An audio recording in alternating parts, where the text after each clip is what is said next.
Hello everybody. Uh, Namaskar and pranam to all my friends. Again, I am coming back to my channel Asit Sarikomania. Myself Asit Kumar Patnaik. Today, I will discuss General Financial Rules GFR 2017 Part 3. मैं पहले दो video ला चुका हूँ, part 1 and part 2. आज part 3 में बहुत interesting beading concepts को मैं डिस्कस करूँगा. तो फ्रेंड्स, मुझे सभी समय लाइक कीजिए और कमेंट कीजिए, तो मुझे पता चलेगा कि मेरा वीडियो में क्या कमी है.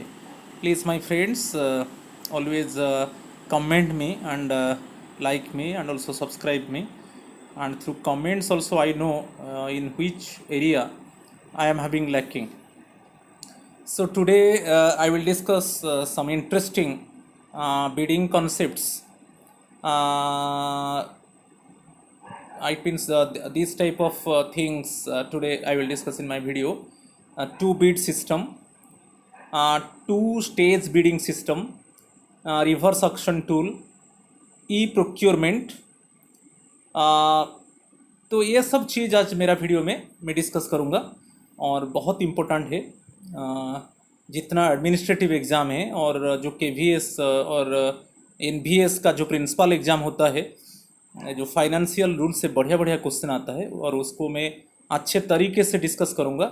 And this part 3 basically just मेरा वीडियो में मैं procurement of goods and services के ऊपर डिस्कस कर रहा हूँ.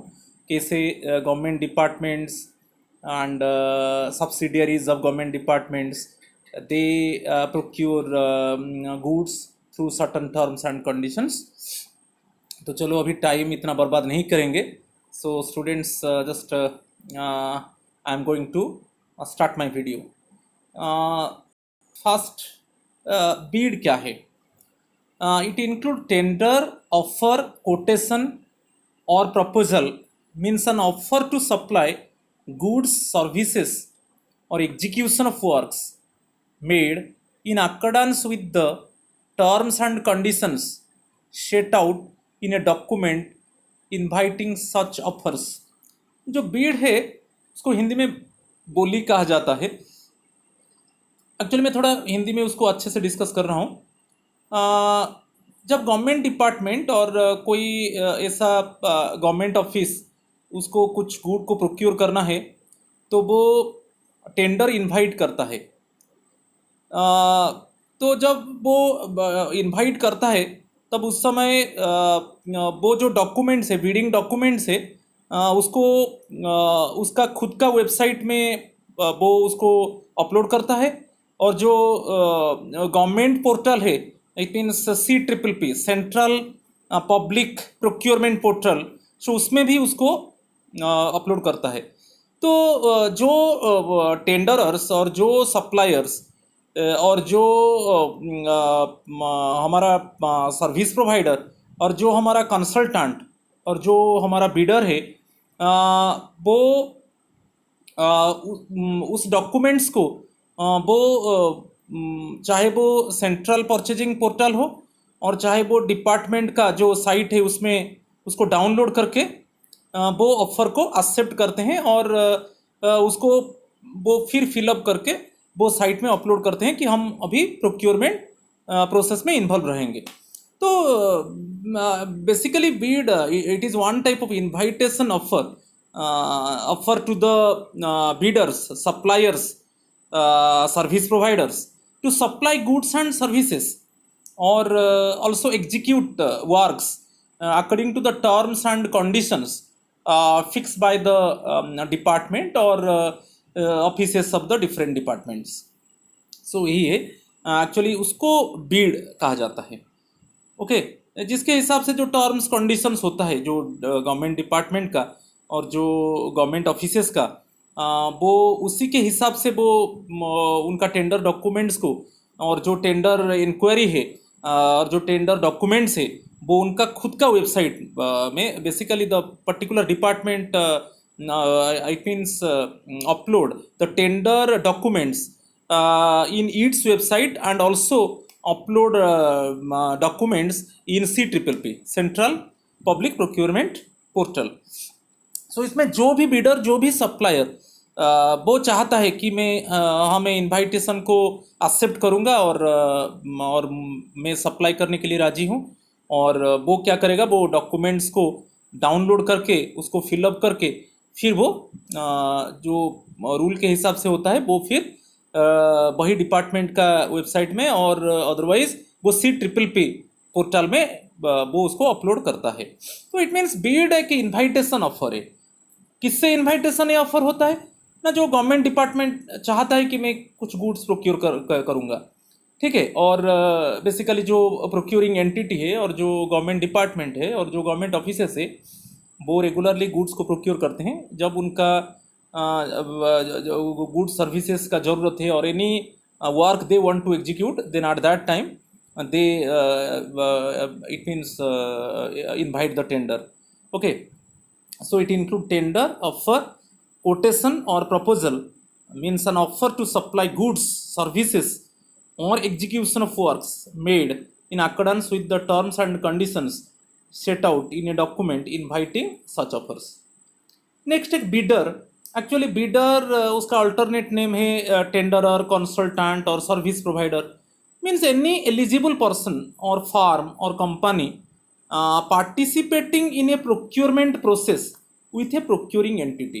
प्रोक्योरिंग एंटिटी जो है, जैसे पर्टिकुलर जो डिपार्टमेंट है और जो पर्टिकुलर ऑफिस है जो गुड्स प्रोक्योर करना चाहता है, गुड्स एंड सर्विसेज को प्रोक्योर करना चाहता है, और वो उसका कुछ वर्क्स होता है और वो वर्क्स को वो एग्जीक्यूट करना चाहता है, वो उसी समय क्या होगा, वो प्रोक्योरिंग एंटिटी वो जब चाहता है कि हाँ मैं गुड्स सर्विसेज में प्रोक्योर करूँगा, कि मेरा कुछ वर्क है उसको मैं एग्जीक्यूट करूँगा, उस समय वो क्या करता है ना, वो टेंडर इनवाइट करता है. तब जो एलिजिबल फार्म है और जो एलिजिबल कंपनी है और जो एलिजिबल सप्लायर्स है और जो एलिजिबल टेंडरर्स है वो प्रोक्योरमेंट प्रोसेस में इन्वॉल्व होते हैं. और जो बिडिंग सिस्टम में जिसका लोएस्ट प्राइस होता है और जिसका जो टेक्निकल कंडीशन सही होता है और जिसका कमर्शियल टर्म्स एंड कंडीशन सही होता है, और अदर चीज़ देखा जाता है कि फाइनेंशियल स्ट्रेंथ और एक मिनिमम एक्सपीरियंस और डिलीवरी ऑफ गुड्स और मैन्युफैक्चरिंग एबिलिटी और मैन्युफैक्चरिंग कैपेबिलिटी, ये सब इट मीन्स ये सबको एनालाइज किया जाता है. और अल्टीमेटली जो बीडर एक्चुअली कम प्राइस में एक्चुअली वो सप्लाई करना चाहता है और जिसका टेक्निकल कंडीशन बहुत अच्छा होता है और जो टेक्निकल स्पेसिफिकेशंस को और जो टर्म्स एंड कंडीशंस को पूरा करता है, उसको अल्टीमेटली उसको ही it means finally sign off contract उसके साथ होता है. तो बीडर बेसिकली एलिजिबल पर्सन और फार्म और company participating in a procurement process with a procuring entity. Next one, I will discuss standard bid documents, SBD, standard bid documents, और alternate name tender inquiry documents, और बहुत important है request for proposal documents. इसके ऊपर भी question आ सकता है. तो स्टैंडर्ड बिड डॉक्यूमेंट्स उसका अल्टरनेट नेम है टेंडर इंक्वायरी डॉक्यूमेंट्स और RFP, request for proposal documents. जो डॉक्यूमेंट्स एक्चुअली जब गवर्नमेंट डिपार्टमेंट और any subsidiaries of government departments they want to procure goods and services and they invite offers and it means they upload certain documents, it means they are having certain terms and conditions. जो terms and condition के हिसाब से वो good procure करेंगे. Okay, वो जो वही जो डॉक्यूमेंट्स, वो जो डॉक्यूमेंट्स एक्चुअली बीडर्स से चाहते हैं, जो डॉक्यूमेंट्स उनको सप्लायर से उनको मिलना चाहिए, वो क्या करते हैं ना, पहले जो पर्टिकुलर डिपार्टमेंट है और एनी पर्टिकुलर ऑफिस है उसको गुड्स प्रोक्योर करना है, तब वो टेंडर डॉक्यूमेंट्स को वो अपलोड करता है, जो जिसको ई पब्लिश कहा जाता है. अभी तो मैनुअली नहीं हो रहा है, अभी उसको ऑनलाइन में उसको अपलोड किया जाता है, चाहे वो खुद का वेबसाइट में हो और जो सेंट्रल ऑर्गेनाइजेशन जैसे CPPP जो सेंट्रल पब्लिक प्रोक्योरमेंट पोर्टल है वहाँ पर उसको अपलोड इट मीन्स किया जाता है। और जिस डॉक्यूमेंट्स को बीडर्स एंड सप्लायर्स डाउनलोड करके और उसको वो फिल इट मीन्स जो जो डॉक्यूमेंट्स चाहिए डिपार्टमेंट को, वो उसके हिसाब से वो उसको फिलअप करके उसमें कोई प्राइस कोटेशन हो सकता है, उसमें कोई टेक्निकल पैरामीटर्स हो सकता है, उसमें कुछ कॉमर्शियल टर्म्स एंड कंडीशंस हो सकता है। तो जिसके हिसाब से डिपार्टमेंट वो चाहता है कि मुझे इसी टर्म्स एंड कंडीशंस में मुझे गुड्स एंड सर्विसेज को प्रोक्योर करना है, इस वर्क को एग्जीक्यूट करना है, तो वो जो एक्चुअली जो डॉक्यूमेंट्स वो चाहता है बिडर से, उसी डॉक्यूमेंट को हम रिक्वेस्ट फॉर प्रपोजल डॉक्यूमेंट की टेंडर इंक्वायरी डॉक्यूमेंट और standard bid document it means बोलेंगे। तो you see it including tender inquiry documents और request for proposal documents means a document issued by the procuring entity. Procuring entity means the entity the entity who want to procure the goods and services and want to execute the work. Okay, जो procuring entity कौन है ना, जो particular department जो goods and services को procure करना चाहता है, वही एंटिटी क्या करता है ना, कुछ डॉक्यूमेंट्स इशू करता है। जब वो टेंडर इनवाइट करता है, वो टेंडर डॉक्यूमेंट्स को टेंडर इंक्वायरी डॉक्यूमेंट्स को वो अपलोड करता है, चाहे वो खुद का वेबसाइट हो और चाहे वो सेंट्रल ऑर्गेनाइजेशन का वेबसाइट हो। सेंट्रल जैसे परचेज ऑर्गेनाइजेशन का जो वेबसाइट है वो CPPP है। ओके, और उसमें भी मेंशन होता है कभी कोई टर्म्स एंड कंडीशंस में कोई न्यू एक ऐड हो गया, तो वो सब एक्चुअली करके वो डॉक्यूमेंट्स को अपलोड करता है और बिडर्स को इनवाइट करता है। तो अब बिडर्स वो डॉक्यूमेंट्स को डाउनलोड करके और उसको फिलअप करके फिर जो जो डॉक्यूमेंट्स उसके साथ चाहिए वो फिर उसको उसके साथ वो फिर इट मीन्स वो पर्टिकुलर डिपार्टमेंट का वेबसाइट में अपलोड करेंगे, और अदरवाइज वो जैसे CPPP का वेबसाइट eprocure.gov.in में वो फिर अपलोड करेंगे। फिर उसके बाद जो बिडिंग शेड्यूल होगा वो उसके हिसाब से बिडिंग को ओपन किया जाएगा। क्लियर? देन बहुत इंटरेस्टिंग चीज़ है, मैं पहले जो मेरा प्रीवियस वीडियो है, जो सेकेंड वीडियो है, उसमें मैं advertised tender enquiry, limited tender inquiry और it means purchase goods without quotation and purchase goods by local purchase community, ये सब डिस्कस कर चुका हूँ। तो अभी जो डिस्कस करूँगा 2 बीट सिस्टम के ऊपर, ये बहुत इंपॉर्टेंट है और सभी समय क्वेश्चन भी उसमें आता है। It is very important one and regularly question is coming actually from this system. First हम देखेंगे कि कब ये सिस्टम को एक डिपार्टमेंट अडॉप्ट करता है। जब वो चाहता है कि मैं गुड्स प्रोक्योर करूँगा, कि कोई सर्विसेज प्रोक्योर करूँगा, कोई वर्क को एग्जीक्यूट करूँगा, तो first question is actually when the department और any particular government office adopt this system to procure goods and services और to execute the works. First हमको इसको पता करना है। सबसे इंटरेस्टिंग है ये जो सिस्टम में जब डिपार्टमेंट जब it means purchase high value plant and machinery, और जो प्लांट मशीनरी वो खरीदना चाहता है वो थोड़ा कॉम्प्लेक्स और टेक्निकल नेचर में थोड़ा कॉम्प्लेक्स और थोड़ा कॉम्प्लिकेशन होता है, तो इसी समय एक्चुअली 2 बीड सिस्टम को अडॉप्ट किया जाएगा। तो one question is coming when this system adopt by the department to procure goods and services. So basically when the department want to install heavy machinery and plant, and it is complex in nature and it is complex related to the it means technical nature also complex one, then at that time actually the particular department adopt 2 bid system। इसके ऊपर मैं थोड़ा बता देता हूँ आपको। जो 2 Beed system होता है, एक है टेक्निकल बीड और एक है फाइनेंशियल बीड। जो टेक्निकल बीड में क्या होता है ना, टेक्नो कमर्शियल कंडीशंस। जो टेक्निकल बीड में एक्चुअली टेक्निकल कंडीशंस होता है और उसमें कुछ कमर्शियल टर्म्स एंड कंडीशंस होता है टेक्निकल बीड में। जो इट मीन्स डिपार्टमेंट चाहता है कि मुझे ये टेक्निकल कंडीशंस में मुझे गुड्स खरीदना है और ये कमर्शियल टर्म्स एंड कंडीशंस में मुझे गुड्स प्रोक्योर करना है। तो जो technical Beed consisting of all technical details along with commercial terms and conditions. तो जो टेक्निकल बीड में सभी टेक्निकल डिटेल्स रहेगा और उसमें कमर्शियल टर्म्स एंड कंडीशंस रहेगा।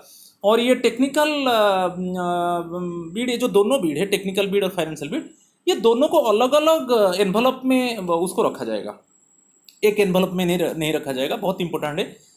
टेक्निकल बीड में जो टेक्निकल डिटेल्स है और along with commercial terms and conditions, इसको बीडर्स कंप्लीट करने के बाद उसको एक एनवलप में डालता है। और नेक्स्ट जो फाइनेंशियल बीड में क्या है, बेसिकली प्राइस कोटेशंस होता है। माने प्राइस कोटेशंस क्या है, जो आइटम टेक्निकल बीड में है उसका प्राइस क्या क्या है। तो बेसिकली फाइनेंशियल बीड में जो फाइनेंशियल कोटेशंस होता है, फिर ये फाइनेंशियल बीड को और एक अलग एनवलप में रखा जाता है और उसमें सुपरस्क्राइब किया जाता है। जो टेक्निकल बीड उसके ऊपर एनवलप के ऊपर क्लियरली मेंशन किया जाता है कि ये टेक्निकल बीड डॉक्यूमेंट्स है और उसके अंदर क्या होगा ना, टेक्निकल डिटेल्स और कुछ कमर्शियल टर्म्स एंड कंडीशंस, और इसको कहा जाता है techno commercial terms and conditions. और जो सेकेंड एनवलप है उसमें फाइनेंशियल बीड रहेगा। फाइनेंशियल बीड में क्या आएगा ना, फाइनेंशियल बीड में प्राइस कोटेशंस आएगा। जो आइटम्स है जो टेक्निकल बीड में, वो आइटम का क्या क्या प्राइस है। Okay, those items are there basically in technical bid, their prices actually it is available in financial bid. तो इसमें पहले हमको याद रखना है कि वो सेपरेट एनवलप में रखा जाएगा, टेक्निकल बीड को और फाइनेंशियल बीड को। फिर दोनों एनवलप को एक आउटर बिग एनवलप में रखा जाएगा और उसमें उसको सील किया जाएगा। जो आउटर एनवलप है उसको सील किया जाएगा। तो क्लियर। तो इसमें जो फर्स्ट पहले हमको याद रखना है कि टू बीड सिस्टम कब अडॉप्ट किया जाता है, कब डिपार्टमेंट उस सिस्टम को अडॉप्ट करता है, इट मीन्स गुड्स प्रोक्योर करने के लिए। जब गवर्नमेंट डिपार्टमेंट और any government office want to install heavy machinery and plant, at that time actually they want to adopt two bid system. और इसमें जो दो बीड होता है, एक टेक्निकल बीड है, मैं बता चुका हूँ, इसमें टेक्निकल डिटेल्स रहता है और कमर्शियल टर्म्स एंड कंडीशंस रहता है। और जो फाइनेंशियल बीड है उसमें प्राइस कोटेशंस रहता है, क्योंकि टेक्निकल बीड्स में जो आइटम्स रहता है उसका प्राइस लिस्ट फाइनेंशियल बीड में रहता है। तो बीडर्स क्या करेगा ना, एक एनवलप में टेक्निकल बीड को डालेगा और एक एनवलप में फाइनेंशियल बीड को डालेगा, और एनवलप के ऊपर ऑल्सो क्लियरली मेंशन होगा टेक्निकल बीड डॉक्यूमेंट्स और सेकेंड एनवलप में क्लियरली मेंशन होगा फाइनेंशियल बीड डॉक्यूमेंट्स, और दोनों इट मीन्स एनवलप को सील किया जाएगा और फिर दोनों एनवलप को एक बड़ा एनवलप में डाला जाएगा। ओके, और बड़ा एनवलप में भी सुपरस्क्राइब किया जाएगा। Okay, both technical and financial bids. ठीक है, तो वही चीज में लिखा, first envelope called the techno commercial bids. इसमें क्या होता है, eligibility, technical quality, performance aspects, commercial terms and conditions and documents sought in the tender. जो टेक्निकल कंडीशंस होता है, जो कमर्शियल टर्म्स एंड कंडीशंस होता है, जो डॉक्यूमेंट्स होता है जिसके हिसाब से डिपार्टमेंट उसको प्रोक्योर करना चाहता है, वो इट मीन्स डॉक्यूमेंट्स जो उसमें कुछ टेक्निकल डिटेल्स होता है, कमर्शियल टर्म्स एंड कंडीशंस होता है, उसको वो बिडर्स और सप्लायर्स उसको वो फिलअप करेंगे। ओके, और फिलअप करके मैं बताया कि एक एनवलप में डालेंगे। सेकेंड एनवलप में कॉल्ड द फाइनेंशियल बीड, उसमें प्राइस कोटेशंस होता है। उसमें जो टेक्निकल बीड में जो आइटम जो बिडर्स मेंशन किया है कि यही आइटम है, यही आइटम में सप्लाई करूँगा, ओके, कि इसी आइटम को मैं इंस्टॉल करूँगा, तो उसका प्राइस क्या क्या है, तो वो फाइनेंशियल बीड में आएगा। वो अलग अलग दो एनवलप में रखा जाएगा। Then here it is clearly mentioned both the envelopes are to be submitted together in a sealed outer envelope. First technical bid envelope को सील किया जाएगा, देन फाइनेंशियल बीड एनवलप को सील किया जाएगा, फिर दोनों एनवलप को एक आउटर एनवलप में डाला जाएगा और उसमें सभी समय सुपरस्क्राइब किया जाएगा कि जो टेक्निकल बीड के लिए जो एनवलप है उसके ऊपर क्लियरली मेंशन होगा ये टेक्निकल बीड डॉक्यूमेंट्स। सिमिलरली और एक एनवलप में फाइनेंशियल बीड डॉक्यूमेंट सुपरस्क्राइब किया जाएगा, देन दोनों को एक बड़ा एनवलप में डाला जाएगा। ओके, कभी कभी क्या होता है ना, it means if required technical specification and techno commercial conditions to be modified in a pre bid conference होता है। कभी कभी क्या होता है, वो शॉर्टलिस्ट होने के बाद इट मीन्स जो कैपेबल बिडर्स है और जो bidders actually they are having more experience और जिनका मैन्युफैक्चरिंग एबिलिटी है, फिर उनको शॉर्टलिस्ट किया जाता है और शॉर्टलिस्ट करने के बाद एक प्री बिड कॉन्फ्रेंस होता है। ओके, प्री बिड कॉन्फ्रेंस में क्या होता है, जो फंडामेंटल नेचर होता है जो बिड सिस्टम का, उसमें कोई चेंज नहीं होता है। कभी कभी कोई टेक्निकल स्पेसिफिकेशंस में कोई ऐड किया जाएगा और कुछ कुछ चीज़ को ओमिट किया जाएगा और कुछ नया टर्म्स एंड कंडीशंस को ऐड किया जाएगा। तो उससे बिड जो प्री बिड कॉन्फ्रेंस होता है, ये बहुत इंपॉर्टेंट है।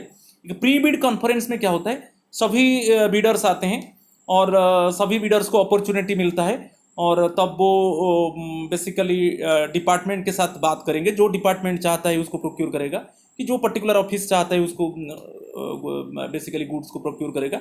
उसके साथ बिडर्स बात करते हैं और उसमें कुछ टेक्निकल स्पेसिफिकेशंस में कुछ चेंजेस ऐड और ओमिट होता है, मगर जो फंडामेंटल नेचर जो होता है बीड सिस्टम का, उसमें कोई परिवर्तन नहीं होता।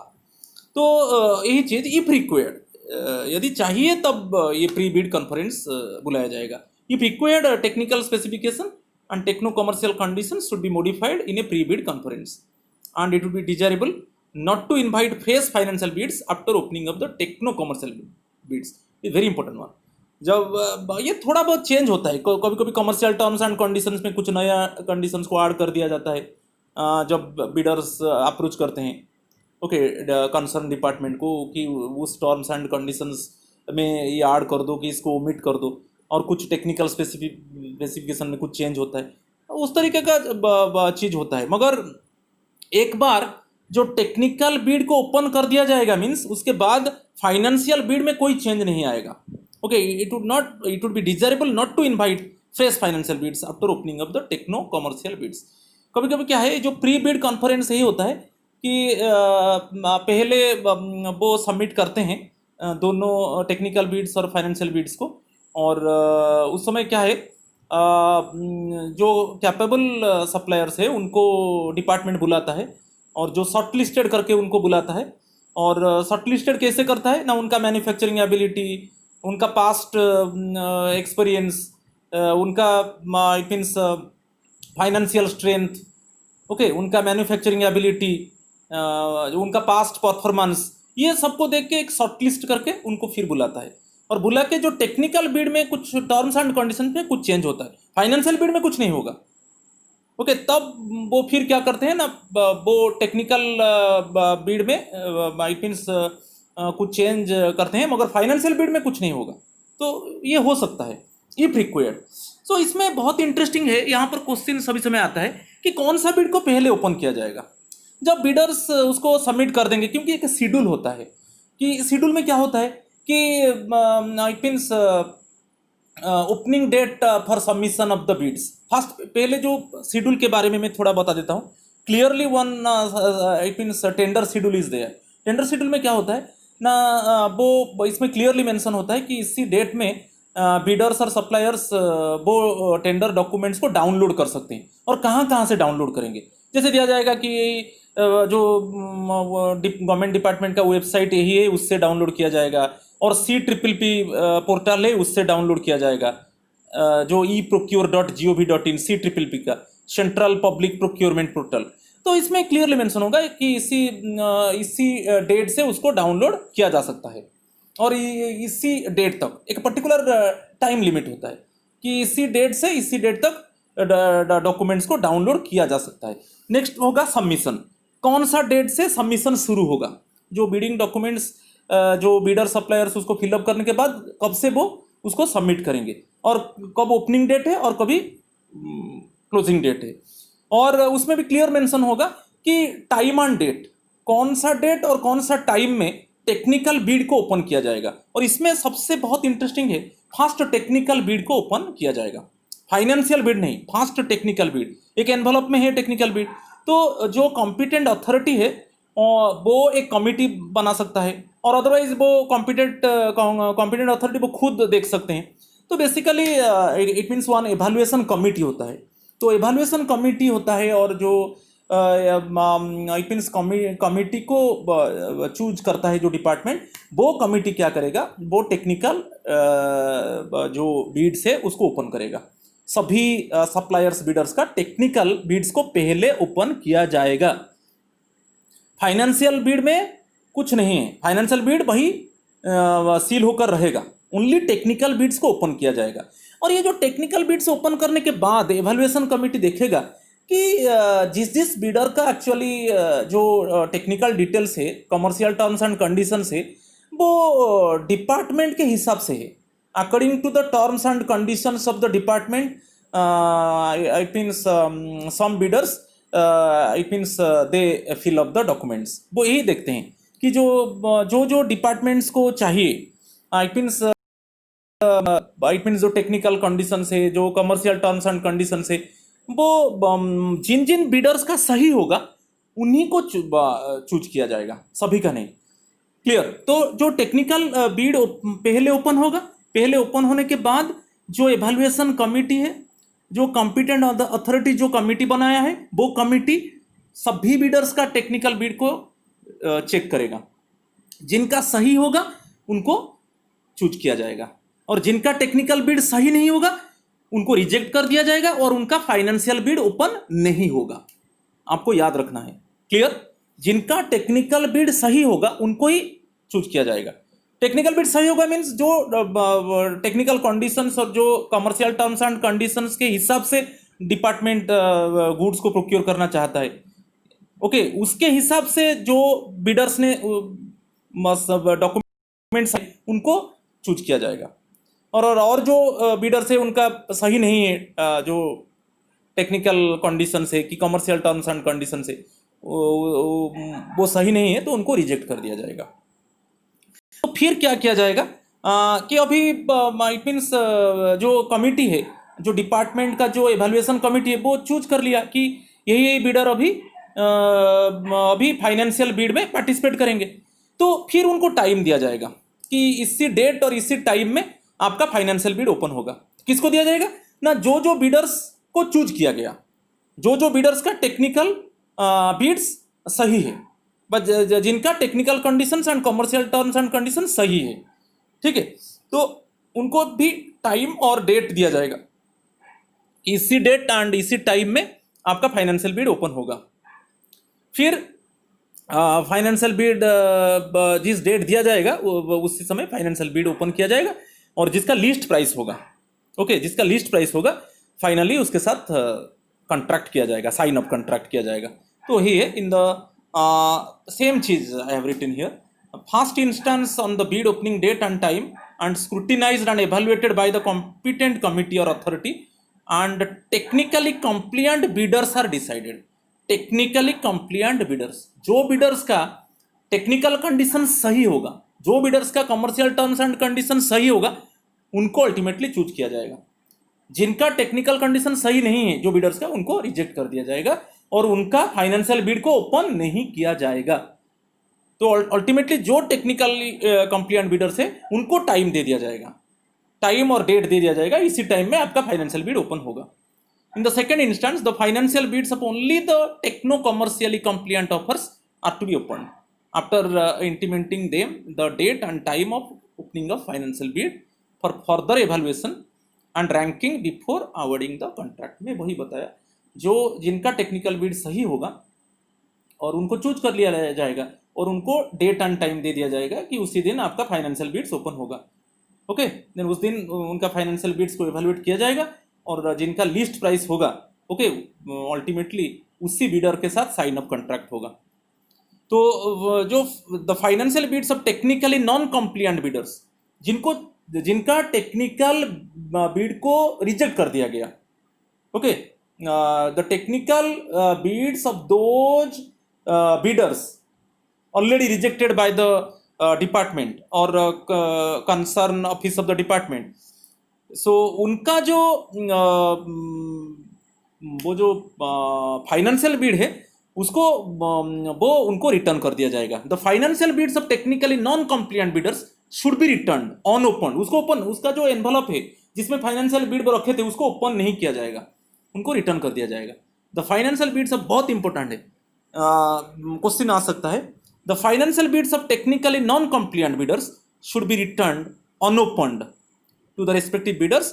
किस कैसे उनको रिटर्न किया जाएगा ना, रजिस्टर्ड बाय रजिस्टर्ड पोस्ट हो कि रिलिएबल कोरियर हो, जिसमें क्या होगा ना, जो एक्नॉलेजमेंट स्लिप रहना चाहिए, जिसमें एक प्रूफ रहना चाहिए कि हम उनका जो फाइनेंशियल बीड, उनका टेक्निकल बीड को रिजेक्ट कर दिया गया और उनका फाइनेंशियल बीड को रिटर्न कर दिया गया है, और वो जो फाइनेंशियल बीड को रिटर्न किया गया है वो क्या है, ओपन नहीं हुआ है। तो उसके लिए क्या है, प्रूफ चाहिए, इसलिए उसको रजिस्टर्ड पोस्ट में और कोई रिलिएबल कोरियर में उनका फाइनेंशियल बीड को भेज दिया जाएगा। ओके, तो ये बहुत इम्पोर्टेंट है ये सिस्टम। देन हम चलेंगे next one, two stage bidding. Two stage bidding में क्या है, एक बहुत इंपॉर्टेंट चीज़ है एक्सप्रेशन ऑफ इंटरेस्ट बिडर्स, इसके बारे में मैं बताऊंगा, और इसको मार्केट एक्सप्लोरेशन कहा जाता है। ये बहुत इंपॉर्टेंट है टू स्टेज बिडिंग सिस्टम, और उसको कहा जाता है कि EOI tenders, expression of interest tenders. आपको याद रखना है एक्सप्रेशन ऑफ इंटरेस्ट एक्चुअली कौन सा बिडिंग सिस्टम में है। सो ये टू स्टेज बिडिंग सिस्टम में है। ओके, इसके ऊपर क्वेश्चन आ सकता है कि it means expression of interest जो टेंडर्स है, it is related to the which type of bidding system, it is two stage bidding system. उसको मार्केट एक्सप्लोरेशन भी कहा जाता है। तो ये बहुत इंटरेस्टिंग है। तो फ्रेंड्स, मुझे लाइक कीजिए, मुझे कमेंट कीजिए, मुझे सब्सक्राइब कीजिए, और मुझे थोड़ा मोटिवेट कीजिए, मैं अच्छा वीडियो लाऊंगा। Definitely I make commitment with you, definitely I bring some good videos for you, and please comment me, please like me, and please subscribe me. My YouTube channel is Asit Sarikomania. सो इससे मुझे motivation मिलेगा। ये जो general financial rules 2017 बहुत important है, ज़्यादातर जो administrative exam है उसमें आता है, आप जानते हो फाइनेंशियल पार्ट बहुत इंपॉर्टेंट है। ओके, चलो अभी हम डिस्कस करेंगे टू स्टेज बिडिंग सिस्टम के ऊपर। तो यहाँ पर क्या है, कब ये सिस्टम को अडॉप्ट करेगा, बहुत इंपॉर्टेंट है। कब ये सिस्टम को डिपार्टमेंट अडॉप्ट करता है, गवर्नमेंट डिपार्टमेंट अडॉप्ट करेगा, कोई गवर्नमेंट ऑफिस इसको अडॉप्ट करेगा गुड्स को प्रोक्योर करने के लिए। यहाँ पर भी आता है जब जो मशीनरीज और जो टूल्स एंड इक्विपमेंट्स को डिपार्टमेंट जब उसको इंस्टॉल करना चाहता है, और वो बहुत कॉम्प्लेक्स नेचर का होता है, उसका जो टेक्निकल नेचर होता है वो बहुत कॉम्प्लेक्स होता है, और उसमें आपको एक चीज़ याद रखना है कि जब डिपार्टमेंट को खुद को मालूम नहीं है कि उसका टेक्निकल सॉल्यूशन क्या है, और वो कौन सा सोर्स से एक्चुअली वो गुड को इट मीन्स मार्केट से कलेक्ट किया जाता है। Basically the department is ignorant about the technical solutions, and also the department, actually the concerned department actually does not know the source, actually does not know the source of the it means source of the goods available in the market. तो यहाँ पर वही मैं लिख दिया, where the equipment or plant to be procured is of complex nature and the procuring department may not possess full knowledge of either the various technical solutions available or the likely sources for such products in the market. Okay, तो इसमें क्या है, जो complex nature का जो plant and equipment वो department install करना चाहता है और वो उसको खरीदना चाहता है, तब वो डिपार्टमेंट को खुद को मालूम नहीं है कि क्या क्या वेरियस टेक्निकल सॉल्यूशंस है और कौन सा सोर्सेज से वो प्रोडक्ट को it means products available in the market. तो इसी समय एक्चुअली ये सिस्टम को अडॉप्ट किया जाएगा। ओके, इसका दो स्टेज होता है। तो फर्स्ट स्टेज में क्या है, जो प्रोक्योरिंग एंटिटी है, बेसिकली जो पर्टिकुलर डिपार्टमेंट है और जो कंसर्न डिपार्टमेंट है और जो पर्टिकुलर गवर्नमेंट ऑफिस है, वही प्रोक्योरिंग एंटिटी, वो क्या इन्वाइट करता है ना, एक्सप्रेशन ऑफ इंटरेस्ट। ये बहुत इंपॉर्टेंट है, उसके ऊपर क्वेश्चन आ सकता है। Expression of interest bids through advertised tender containing the broad objectives. ये एक्सप्रेशन ऑफ इंटरेस्ट बिड्स कब इट मीन्स डिपार्टमेंट अडॉप्ट करेगा ना, जब वो ऐसा टूल्स इक्विपमेंट्स प्रोक्योर करना चाहता है जो बहुत कॉम्प्लेक्स नेचर का होता है और उसको खुद का डिपार्टमेंट को खुद को मालूम नहीं कि उसका टेक्निकल सॉल्यूशंस क्या है और वो कैसे मार्केट में एक्चुअली अवेलेबल होता है। क्लियर? तो उसमें कुछ ब्रॉड ऑब्जेक्टिव्स रहता है और टेक्निकल एंड फाइनेंशियल एलिजिबिलिटी रहता है, terms and conditions of the proposed procurement etcetera. तो इसमें बीड प्राइस नहीं रहेगा, विदाउट ए बीड प्राइस। जो एक्सप्रेशन ऑफ इंटरेस्ट बीड्स होता है उसमें क्या है, फास्ट स्टेज में, फास्ट स्टेज में डिपार्टमेंट क्या इन्वाइट करता है ना, expression of interest beads invite करता है, जिसमें क्या क्या होता है ना, कुछ ब्रॉड ऑब्जेक्टिव्स होता है, किस उद्देश्य से उसको वो चाहता है कि ये सब गुड्स को, ये टूल्स की, ये इक्विपमेंट्स को मैं प्रोक्योर करूंगा, तो उसका ऑब्जेक्टिव्स होता है। और कुछ technical and financial eligibility criteria होता है और टर्म्स एंड कंडीशंस होता है। मगर ये जो फास्ट स्टेज है उसमें कोई बीड प्राइस नहीं होता है, कोई प्राइस कोटेशन नहीं रहता है, आपको याद रखना है। तो फास्ट स्टेज में ये नहीं रहेगा, ओनली फास्ट स्टेज में क्या रहेगा ना, वही टेक्नो कमर्शियल कंडीशंस रहेगा, कुछ टेक्निकल डिटेल्स रहेगा और कुछ कमर्शियल टर्म्स एंड कंडीशंस रहेगा, और उसमें फाइनेंशियल एलिजिबिलिटी रहेगा और जो ब्रॉड ऑब्जेक्टिव्स रहेगा। ठीक है, फास्ट स्टेज में बहुत इंटरेस्टिंग है। यहाँ पर क्या होगा, जब expression of it means expression of EOI bid को वो रिसीव करेगा। ठीक है, वो बीडर्स क्या करेंगे ना, यूओआई बीड को, एक्सप्रेशन ऑफ इंटरेस्ट बीड को वो डाउनलोड करेंगे। कहाँ कहाँ से, वो चाहे वो डिपार्टमेंट का वेबसाइट हो और चाहे सेंट्रल ऑर्गेनाइजेशन जो है CPPP का वेबसाइट से वो उसको डाउनलोड करेंगे और वो फिलअप करके, वो एक डेट होता है, ओपनिंग डेट और क्लोजिंग डेट। वो it means opening that means it is submission of the UI beads, okay, opening of the submission of UI beads, और उसका क्लोजिंग डेट होता है। तब वो जब डिपार्टमेंट उसको रिसिप्ट करेगा यूआई बीड्स को, वो क्या करेगा, उसको शॉर्टलिस्ट करेगा।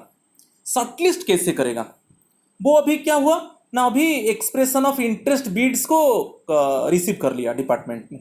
ठीक है, बीडर से रिसीव कर लिया। रिसीव करने के बाद वो दो पैरामीटर यूज करता है, एक फेल पास सिस्टम है और एक वेटेज सिस्टम है।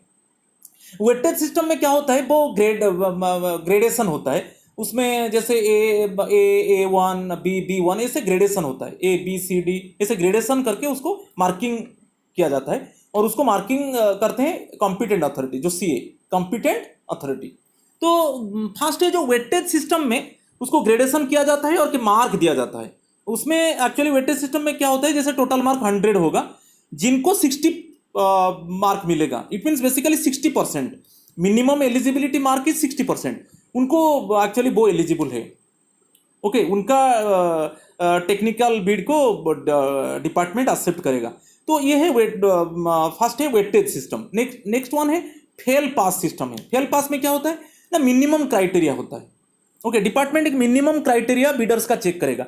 मिनिमम क्राइटेरिया क्या है ना, इट मीन्स पास्ट एक्सपीरियंस को चेक कर सकता है, उनका इट मीन्स फाइनेंशियल एबिलिटी क्या है, उनका मैन्युफैक्चरिंग एबिलिटी क्या है, उनका परफॉर्मेंस एबिलिटी क्या है। तो कुछ मिनिमम वो उनका मिनिमम एक्सपीरियंस कितना है इट मीन्स पर्टिकुलर कॉन्ट्रैक्ट के ऊपर, ये सब चीज़ को वो ध्यान देता है, उसके हिसाब से शॉर्टलिस्ट किया जाता है। तो पहले इसमें क्या होगा, और एक बार मैं थोड़ा रिवाइज कर देता हूँ कि जो एक्सप्रेशन ऑफ इंटरेस्ट जो बीड से उसको वो बीडर से रिसीव करेगा डिपार्टमेंट, कंसर्न डिपार्टमेंट। रिसीव करने के बाद वो क्या करेगा, उनको शॉर्टलिस्ट करेगा। उनको शॉर्टलिस्ट कैसे करेगा ना, दो प्रकार का पैरामीटर से, दो प्रकार का क्राइटेरिया है। वन क्राइटेरिया क्या है, वेटेज सिस्टम है, जिसमें उनको ग्रेड दिया जाएगा। तो डिफरेंट पैरामीटर्स के हिसाब से उनको ग्रेड दिया जाएगा। जैसे टेक्निकल डिटेल्स में कुछ पैरामीटर्स होता है, उसमें ग्रेडिंग किया जाएगा। कमर्शियल टर्म्स एंड कंडीशंस में कुछ पैरामीटर होता है, उसमें ग्रेडिंग किया जाएगा। और ऐसे ग्रेडिंग करने के बाद उनको मार्क एक असाइन किया जाएगा आउट ऑफ 100। तो जिनका 60% रहेगा वो एलिजिबल है फर्स्ट स्टेज में। और सिमिलरली सेकेंड में फेल पास सिस्टम में बताया, जो मिनिमम क्राइटेरिया को फिल करेगा, जो मिनिमम क्राइटेरिया को मीट करेगा, उनको एलिजिबल किया जाएगा। तो मिनिमम, उसमें minimum criteria fail pass system में क्या होगा ना, जो मिनिमम क्राइटेरिया यही होगा कि उसका मिनिमम एक्सपीरियंस होना चाहिए, वो बीडर का मिनिमम एक्सपीरियंस होना चाहिए। और एक मिनिमम जो इट मीन्स उनका जो ये सब देखा जाएगा कि मैन्युफैक्चरिंग एबिलिटी देखा जाएगा, उनका फाइनेंशियल स्ट्रेंथ क्या है, उनका परफॉर्मेंस एबिलिटी क्या है, ये सब कुछ पैरामीटर्स होता है फेल पास सिस्टम में। और उसमें जो मिनिमम क्राइटेरिया को इट मीन्स फुलफिल करेगा, उनको एलिजिबल किया जाएगा। तो on receipt of the UI technical discussions और प्री प्रेजेंटेशंस में be held with the shortlisted manufacturer, और ये मैं बताया अभी उनको शॉर्टलिस्ट कर दिया जाएगा। और जैसे फर्स्ट यूआई बीड्स को डिपार्टमेंट ने रिसीव करेगा, उनको शॉर्टलिस्ट करेगा। शॉर्टलिस्ट करने के लिए मैं दो पैरामीटर्स बोला। एक पैरामीटर में बोला कि फेल पास सिस्टम और एक वेटेज सिस्टम, ये दोनों पैरामीटर में वो शॉर्टलिस्ट करेगा। और फिर क्या करेगा, एक प्री बीड कॉन्फ्रेंस बुलाएगा। जो प्री बीड कॉन्फ्रेंस में वो only shortlisted, okay, shortlisted Bidder's को बुलाएगा। और बुलाकर जो fundamental nature of the procurement है उसमें कोई चेंज नहीं होगा। याद रखना है, इसके ऊपर क्वेश्चन आता है। जो प्रोक्योरमेंट का जो फंडामेंटल नेचर होता है उसमें कोई चेंज नहीं होगा। और जो शॉर्टलिस्टेड बीडर्स को बुलाकर उनके साथ वो डिस्कस करेगा किसके ऊपर, थोड़ा कभी टर्म्स एंड कंडीशंस में कुछ चेंज हो सकता है, और कभी कभी कुछ टेक्निकल स्पेसिफिकेशंस में ऐड हो सकता है, और किसको ओमिट किया जा सकता है। तो ये थोड़ा बहुत चेंज हो सकता है, ठीक है। ओनली वो शॉर्टलिस्टेड, जो जिनको शॉर्टलिस्ट करेगा उनके साथ वो प्री बीड कॉन्फ्रेंस में उनके साथ वो कंसर्न डिपार्टमेंट कंसल्ट करेगा। वही चीज में लिख दिया, okay. So giving equal opportunity to all such bidders to participate in the discussions, मैं वही बताया। In revising the relevant terms and condition, तो अभी इट मीन्स रिवाइज हो गया, कुछ टर्म्स एंड कंडीशंस रिवाइज हो गया, okay. Found necessary as a result of discussions with the shortlisted bidders the procuring entity shall not modify the fundamental. मैं बार बार बताया, सब चीज को बता चुका हूँ। फंडामेंटल नेचर है प्रोक्योरमेंट का, उसमें कुछ चेंज नहीं होगा। ओनली जो टर्म्स एंड कंडीशंस में कुछ चेंज हो सकता है और टेक्निकल स्पेसिफिकेशंस में कुछ चेंज हो सकता है। तो जब शॉर्टलिस्टेड बिडर वो शॉर्टलिस्टिंग कर देगा बिडर्स को, देन फिर एक प्री बीड कॉन्फ्रेंस बुलाएगा, ओके। प्री बीड कॉन्फ्रेंस में वो जो यही टेक्निकल स्पेसिफिकेशंस है कि टर्म्स एंड कंडीशंस है उसके ऊपर वो डिस्कस किया जाएगा और उसमें कुछ चेंज आएगा। फिर सेकेंड स्टेज में क्या होगा ना, इन second stage of bidding process जो शॉर्टलिस्टेड बिडर्स है, ओके, जिनको फर्स्ट स्टेज में चूज किया गया और जिनके साथ प्री बीड कॉन्फ्रेंस किया गया और उनको इन्फॉर्म भी किया गया कि इसी टर्म्स एंड कंडीशंस में कुछ चेंज हुआ है, तो वो फिर क्या करेंगे, in second stage of bidding process the procuring entity shall invite bids from all those bidders whose bids at the first stage we are not rejected, okay, जिनका बीड्स को रिजेक्ट नहीं किया कंसर्न डिपार्टमेंट ने first stage में, मैं बार बार बताया, उनको शॉर्टलिस्ट कर दिया गया। उनको शॉर्टलिस्ट दो पैरामीटर के हिसाब से किया गया, एक वेटेज सिस्टम है और एक फेल पास सिस्टम है, ओके। फिर उनको शॉर्टलिस्ट करने के बाद उनको प्री बीड कॉन्फ्रेंस में बुलाया गया, उसमें कुछ टर्म्स एंड कंडीशंस में कुछ चेंज किया गया, मगर जो फंडामेंटल नेचर ऑफ प्रोक्योरमेंट है उसमें कुछ चेंज नहीं होगा, तो याद रखना है आपको। फिर वो क्या करेंगे ना, सेकेंड स्टेज में वो फाइनल बीड को सबमिट करेंगे, मगर जो फाइनल बीड सबमिट करेंगे वो उनका मीन्स प्राइस बीड भी देंगे। फर्स्ट स्टेज में ओनली टेक्निकल बीड दिए थे, मगर अभी जो मीन्स उनको शॉर्टलिस्ट, और एक बार बताता हूँ, डिपार्टमेंट ईओआई बीड्स को रिसीव करेगा। जो एक कमिटी होता है डिपार्टमेंट का, जो एवेल्युएशन कमिटी, जो टेक्निकल कमिटी होता है, जो मेंबर्स होते हैं वो बीडर्स का इट मीन्स बीड्स को चेक करेंगे। उसमेमें बीड प्राइस नहीं होगा, उसमें प्राइस कोटेशन नहीं रहेगा फर्स्ट स्टेज में, ओनली वो टेक्निकल बीड्स, ओके, वो सबमिट करेंगे और उस टेक्निकल बीड्स को चेक किया जाएगा और उसमें शॉर्टलिस्ट किया जाएगा दो पैरामीटर में, मैं बोल चुका हूँ दो पैरामीटर। शॉर्टलिस्ट करने के बाद उनको प्री बीड कॉन्फ्रेंस में बुलाया जाएगा। प्री बीड कॉन्फ्रेंस में जो फंडामेंटल नेचर ऑफ प्रोक्योरमेंट में कोई चेंज नहीं होगा, ओनली कुछ टर्म्स एंड कंडीशंस और कुछ टेक्निकल स्पेसिफिकेशंस में कुछ चेंज हो सकता है। फिर सेकेंड स्टेज में जिनको फर्स्ट स्टेज में चूज किया गया, जिन जिन बीडर्स को, वो बीडर्स फाइनल बीड अभी सबमिट करेंगे सेकेंड स्टेज में। जो फाइनल बीड, जो सेकेंड स्टेज में जो फाइनल बीड सबमिट करेंगे उसमें वो प्राइस कोटेशन को सबमिट करेंगे, ओके। तो to present final bid with bid prices in response to a revised set of terms and conditions of the procurement. तो यहाँ पर क्वेश्चन बहुत इंपॉर्टेंट है। यहाँ पर एक क्वेश्चन आ सकता है कि कब ये सिस्टम को डिपार्टमेंट अडॉप्ट करेगा, टू स्टेज बिडिंग सिस्टम और expression of interest bidding system को। और जो मार्केट एक्सप्लोरेशन होता है, मार्केट एक्सप्लोरेशन उसका भी नाम है, क्यों है, क्योंकि खुद डिपार्टमेंट को पता नहीं है कि इसका टेक्निकल सॉल्यूशंस क्या है। और ये कैसे मार्केट में ये सब गुड्स एक्चुअली अवेलेबल है, तो इसीलिए ऑल्टरनेटिवली उसको मार्केट एक्सप्लोरेशन कहा जाता है। तो फिर क्या किया जाएगा, दो स्टेज होगा। फर्स्ट स्टेज में ईओआई बीड्स को डिपार्टमेंट रिसीव करेगा, उसको एनालाइज करेगा, उसका टेक्निकल कमिटी उसको एनालाइज करेगा और उसको शॉर्टलिस्ट किया जाएगा, बीडर्स को शॉर्टलिस्ट किया जाएगा। किस किस इट मीन्स बीडर्स को सेकेंड स्टेज में बुलाया जाएगा, उसको शॉर्टलिस्ट किया जाएगा। So those two ways actually the bidders actually shortlisted, one is weightage system, another one is pass fail system. Weightage system में बार बार बताया जो ग्रेडिंग होगा और जो 60% मार्क रखेगा और उनको एक्चुअली वो एलिजिबल होंगे। ओके, वो डिफरेंट जो टेक्निकल स्पेसिफिकेशन है, जो टेक्निकल कंडीशन है, जो कमर्शियल टर्म्स एंड कंडीशन है, उसमें जो पैरामीटर्स है उनके ऊपर ग्रेडिंग किया जाएगा। ग्रेडिंग कौन करेगा ना, जो डिपार्टमेंट जो टेक्निकल कमिटी बनाया है, डिपार्टमेंट जो एक एवेल्युएशन कमिटी बनाया है वो उसको एनालाइज करेंगे और खुद कॉम्पिटेंट अथॉरिटी भी उसको एनालाइज करेंगे। ठीक है, फिर प्री इट मीन शॉर्टलिस्ट करने के फेल पास सिस्टम में बताया जो मिनिमम इट मीन्स क्राइटेरिया को फुलफिल करेगा। ओके, उनमें से वो मिनिमम क्राइटेरिया, फिर वो वहाँ पर भी उनको कितना मार्क रखना चाहिए, मिनिमम 60%। और ये जो क्राइटेरिया होता है वो क्लियरली जब बिडिंग डॉक्यूमेंट्स डिपार्टमेंट अपलोड करता है वहाँ पर भी मेंशन करता है कि किस पैरामीटर के हिसाब से बिडर्स को शॉर्टलिस्ट किया जाएगा, वो भी मेंशन होता है। कब, जब बिडिंग डॉक्यूमेंट्स एक्चुअली जब पब्लिश होता है, जब डिपार्टमेंट इनवाइट करता है और जो बिडिंग डॉक्यूमेंट्स एक्चुअली वो ऑफर करता है बिडर्स को, उसमें क्लियरली मेंशन है वो डॉक्यूमेंट्स में वो किस तरीके से एक्चुअली बिडर्स को शॉर्टलिस्ट किया जाएगा, दो पैरामीटर के हिसाब से। फिर वो एक प्री बिड कॉन्फ्रेंस होगा और उसमें कुछ जो फंडामेंटल नेचर ऑफ प्रोक्योरमेंट में कुछ चेंज नहीं होगा, ओनली कुछ टर्म्स एंड कंडीशंस में कुछ ओमिट हो सकता है, कुछ ऐड हो सकता है, और कुछ टेक्निकल स्पेसिफिकेशंस में कुछ ऐड हो सकता है और कुछ इट मीन्स ओमिट भी हो सकता है। और उसको ये करने के बाद क्या होगा ना, सेकेंड स्टेज में जो बिडर्स को फर्स्ट स्टेज में चूज किया गया वो क्या करेंगे, फाइनल बीड सबमिट करेंगे और फाइनल बीड में बीड प्राइस होगा।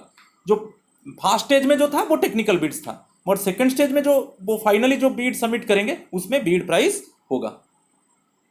ओके, सपोज कोई बीडर को बुलाया गया, उसको शॉर्टलिस्ट किया गया और उसको फाइनली बुलाया गया कि तुम्हारा फाइनल बीड तुम सबमिट करो, मगर वो अभी जो न्यू टर्म्स कंडीशन, कुछ terms conditions pre bid conference में चेंज हुआ, वो उसके हिसाब से वो एक्चुअली वो बीड को सबमिट नहीं कर पा रहा है और वो चाहता है कि मैं विथड्रॉ कर जाऊंगा।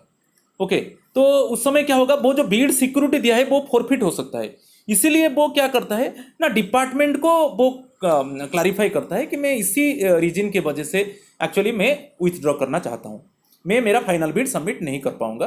तो वो it means with proper clarification, with proper reasons actually the particular bidder actually inform to the department, concern department, कि इसी कारण से मैं मेरा फाइनल बीड मैं सबमिट नहीं कर पाऊंगा। ओके, मुझे इनवाइट किया गया मगर मैं सबमिट नहीं कर पाऊंगा। तो उस समय क्या होगा, जो वो बीड सिक्योरिटी देगा वो बीड सिक्योरिटी फॉरफिट नहीं होगा। अदरवाइज वो एक्चुअल रीजन नहीं देगा और वो विथड्रॉ कर जाएगा, तब उसका जो बीड सिक्योरिटी है वो फॉरफिट हो जाएगा। ओके, तो ये चीज़ को भी ध्यान देना है। तो यहाँ पर भाई मैं लिख दिया, any bidder invited to bid but not in a position to supply the subject matter of procurement due to modification in the specifications or terms and conditions may withdraw from the bidding proceedings without forfeiting any bid security by declaring his intention to withdraw from the procurement proceedings with adequate justification। वो adequate justification दिया कि इसके वजह से जो terms and conditions में कुछ जो रिवाइज हुआ, मैं उसके हिसाब से मैं मेरा फाइनल बीड को सबमिट नहीं कर पाऊंगा, और वो प्रॉपर जस्टिफिकेशन देगा, तो वो जो बीड सिक्योरिटी दिया है वो फॉरफिट नहीं होगा, उसको उसका बीड सिक्योरिटी को रिटर्न कर दिया जाएगा। और कोई विथड्रॉ ऐसे कर लिया, उसको इनवाइट किया गया फाइनल बीड सबमिट करें, उसको शॉर्टलिस्ट किया गया और प्री बीड कॉन्फ्रेंस में वो अटेंड किया और उसको फाइनल बीड सबमिट करने के लिए इन्वाइट किया गया, मगर वो सबमिट नहीं कर पाया, वो बीडर सबमिट नहीं कर पाया और वो विथड्रॉ कर लिया विदाउट प्रॉपर जस्टिफिकेशन से।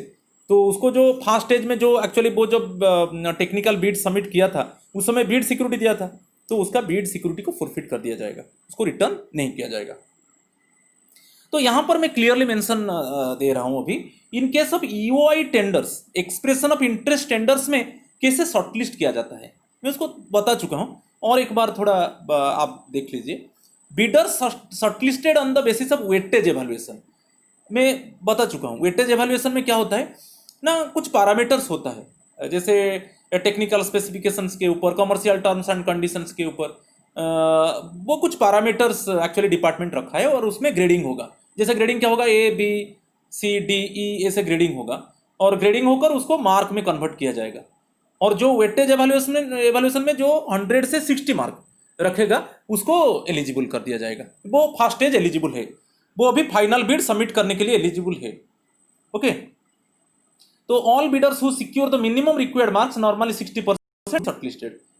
द मिनिमम क्वालिफाइंग मार्क्स, जो मिनिमम क्वालिफाइंग मैंने कितना मार्क मिनिमम क्वालिफाइंग है, वो एक्चुअली जब डिपार्टमेंट्स एक्चुअली बिडिंग को इनवाइट किया तब वो बिडिंग डॉक्यूमेंट्स के में क्लियरली मेंशन किया है कि इसी तरीके से बिडर्स को शॉर्टलिस्ट किया जाएगा through weightage evaluation method. Clearly mention किया गया है क्या क्या मिनिमम मार्क होना चाहिए फर्स्ट स्टेज को क्वालिफाई करने के लिए।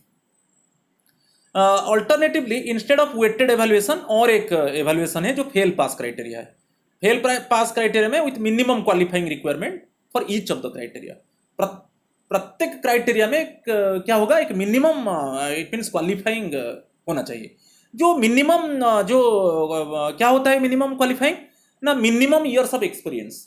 जो बिडर्स फर्स्ट स्टेज में एलिजिबल होंगे उनका मिनिमम एक्सपीरियंस होना चाहिए। जो मिनिमम एक्सपीरियंस कितना होना चाहिए वो बिडिंग डॉक्यूमेंट्स में ऑलरेडी डिपार्टमेंट्स मेंशन कर चुका है। Minimum number of assignments executed, वो कितना minimum number of assignments executed किया है, और मिनिमम टर्नओवर कितना है, और ईयरली उसका जो प्रोडक्शन होता है उसका टर्नओवर कितना है, उसको कितना पैसा मिलता है।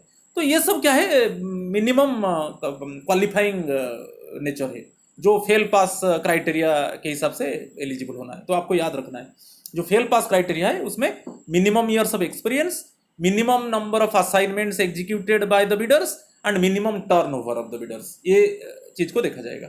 और जो मिनिमम जिसका होगा, मिनिमम के हिसाब से जो क्वालिफाई करेगा वो फर्स्ट स्टेज एलिजिबल है।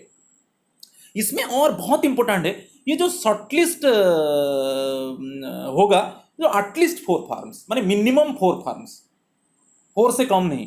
The shortlist should normally comprise at least 4 farms. So at least 4 farms को शॉर्टलिस्ट किया जाएगा। 4 फार्म से ज्यादा है ठीक है, मगर एटलीस्ट 4 से कम नहीं होना चाहिए जो शॉर्टलिस्ट फार्म्स होगा। समझ में आया? तो ये बहुत इंपॉर्टेंट था। अभी हम चलेंगे नेक्स्ट, एक सिंगल टेंडर इंक्वायरी है। सिंगल टेंडर इंक्वायरी में बहुत इंपॉर्टेंट है single tender inquiry with a proprietary article certificate, एक पीएससी, बहुत इंपॉर्टेंट है। ये जो सिंगल टेंडर इंक्वायरी में आपको याद रखना है कि प्रोप्राइटरी आर्टिकल सर्टिफिकेट, इसमें इसके ऊपर क्वेश्चन आता है कि ये जो प्रोप्राइटरी पीएससी जो है, प्रोप्राइटरी आर्टिकल सर्टिफिकेट होता है, वो कौन सा बिडिंग सिस्टम में होता है? ओके, वो सिंगल टेंडर इंक्वायरी में होता है। ये क्या है? जो single tender inquiry with a proprietary article certificate, basically जो इट मीन्स प्रोप्राइटरी होता है वो एक पर्टिकुलर मैन्युफैक्चरिंग यूनिट का पेटेंट राइट होता है। आप जानते हो पेटेंट राइट जो स्पेसिफिक साइंटिफिक मेथड में वो जो मैन्युफैक्चरिंग यूनिट एक्चुअली जो गुड को प्रोक्योर करता है, तो उसका जो इंटेलेक्चुअल प्रॉपर्टी राइट इसको बोलते हैं, जो पेटेंट राइट होता है। Okay, it means the basically the manufacturing unit, the particular manufacturing unit has used specific technology and specific scientific methods to produce the commodity or to produce the article। उसका जो specific होता है, specific scientific methods होता है और specific technology होता है। Okay, उसका स्पेसिफिक टेक्निकल एस्पेक्ट होता है, और जो वो गुड को स्पेसिफिक साइंटिफिक मेथड्स के हिसाब से वो गुड को मैन्युफैक्चर करता है। तो इसमें single tender inquiry with a proprietary article certificate के ऊपर थोड़ा बताता हूँ, प्रोप्राइटरी आर्टिकल सर्टिफिकेट के ऊपर। तो सिंगल टेंडर इंक्वायरी में एक प्रोप्राइटरी आर्टिकल सर्टिफिकेट होना चाहिए। जो इंडेंटिंग ऑफिसर है, जो परचेजिंग ऑफिसर है, वो उसको साइन करेगा। उसमें कुछ मेंशन होना चाहिए कि पर्टिकुलरली एक फार्म को सिंगल एक फार्म यहाँ पर चुना जाएगा, और उस फार्म का नाम क्या है, जो मैन्युफैक्चरिंग यूनिट का नाम क्या है, वहाँ पर वो जो सर्टिफिकेट होगा उसमें पहले वो नाम होगा।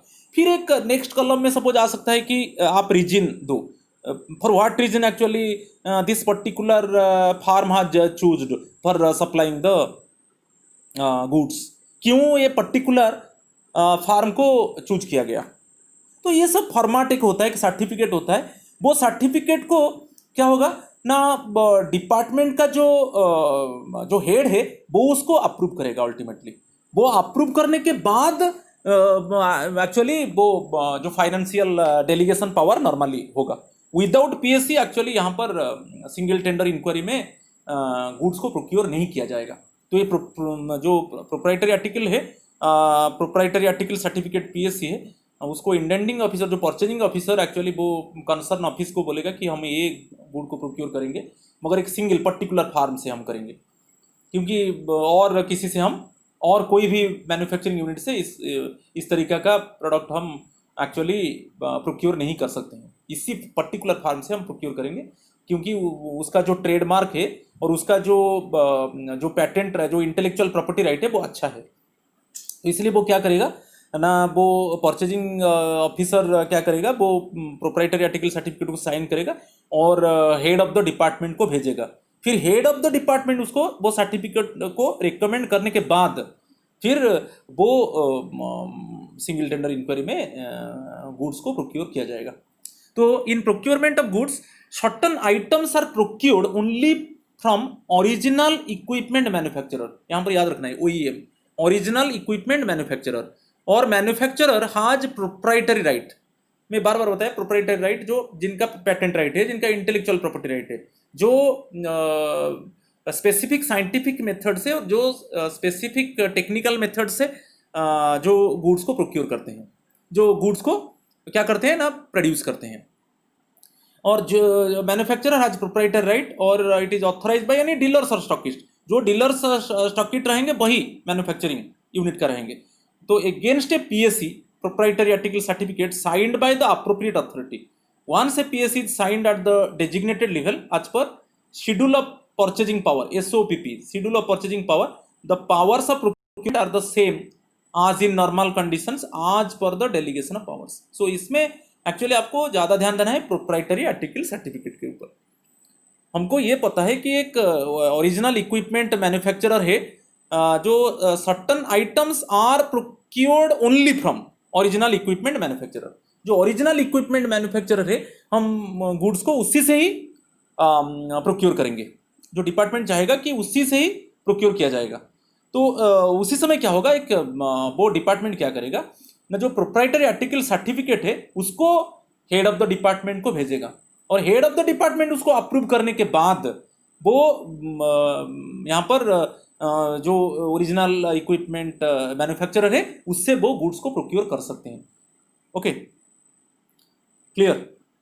तो यहाँ पर जो है बहुत इंपॉर्टेंट आपको याद रखना है, जो रिपोर्ट्स है जो इसके ऊपर जो पीएससी से जो गुड्स प्रोक्योर किया गया एक पर्टिकुलर मैन्युफैक्चरिंग यूनिट से, उसको उसका रिपोर्ट एक्चुअली मिनिस्ट्री को भेजा जाएगा, कंसर्न मिनिस्ट्री को क्वार्टरली भेजेगा, एवरी क्वार्टरली इसके ऊपर जो डाटा है भेजा जाएगा।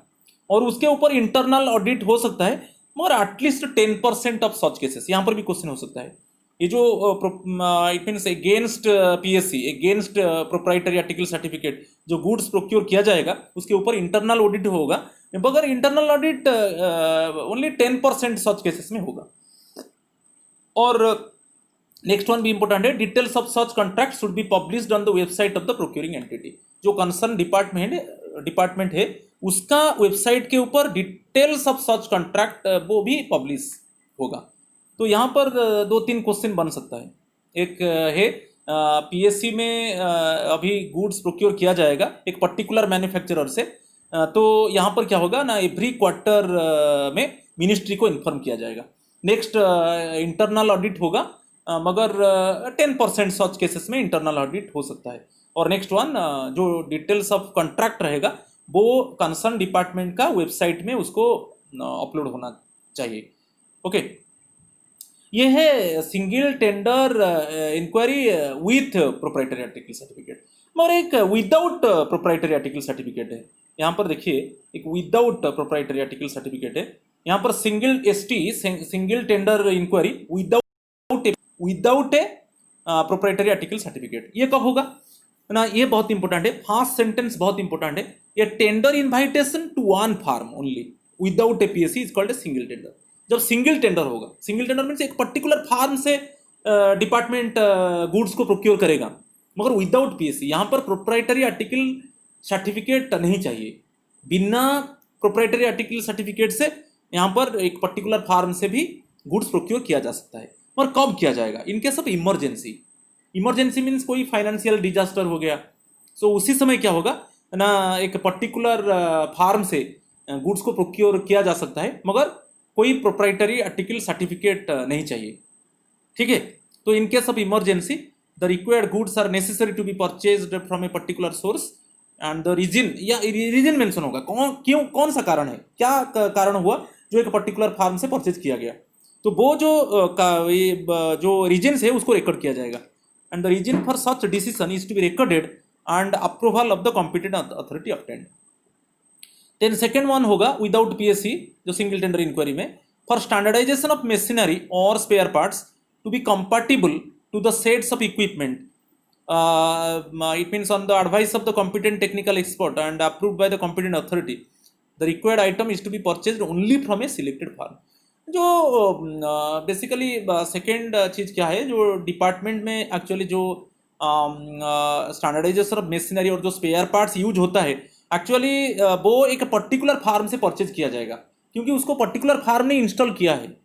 और किसका हेल्प से हम ये नहीं करेंगे, क्योंकि पहले से जो इंस्ट्रूमेंट्स हम इंस्टॉल किया है और जो मशीन टूल्स इक्विपमेंट्स को इंस्टॉल किया है, तो अभी उसमें कुछ प्रॉब्लम आएगा, तो इसमें कोई सपोज कोई एक स्पेयर पार्ट खराब हो जाएगा, तो अभी हम उसको एक पर्टिकुलर फार्म से ही परचेज करेंगे।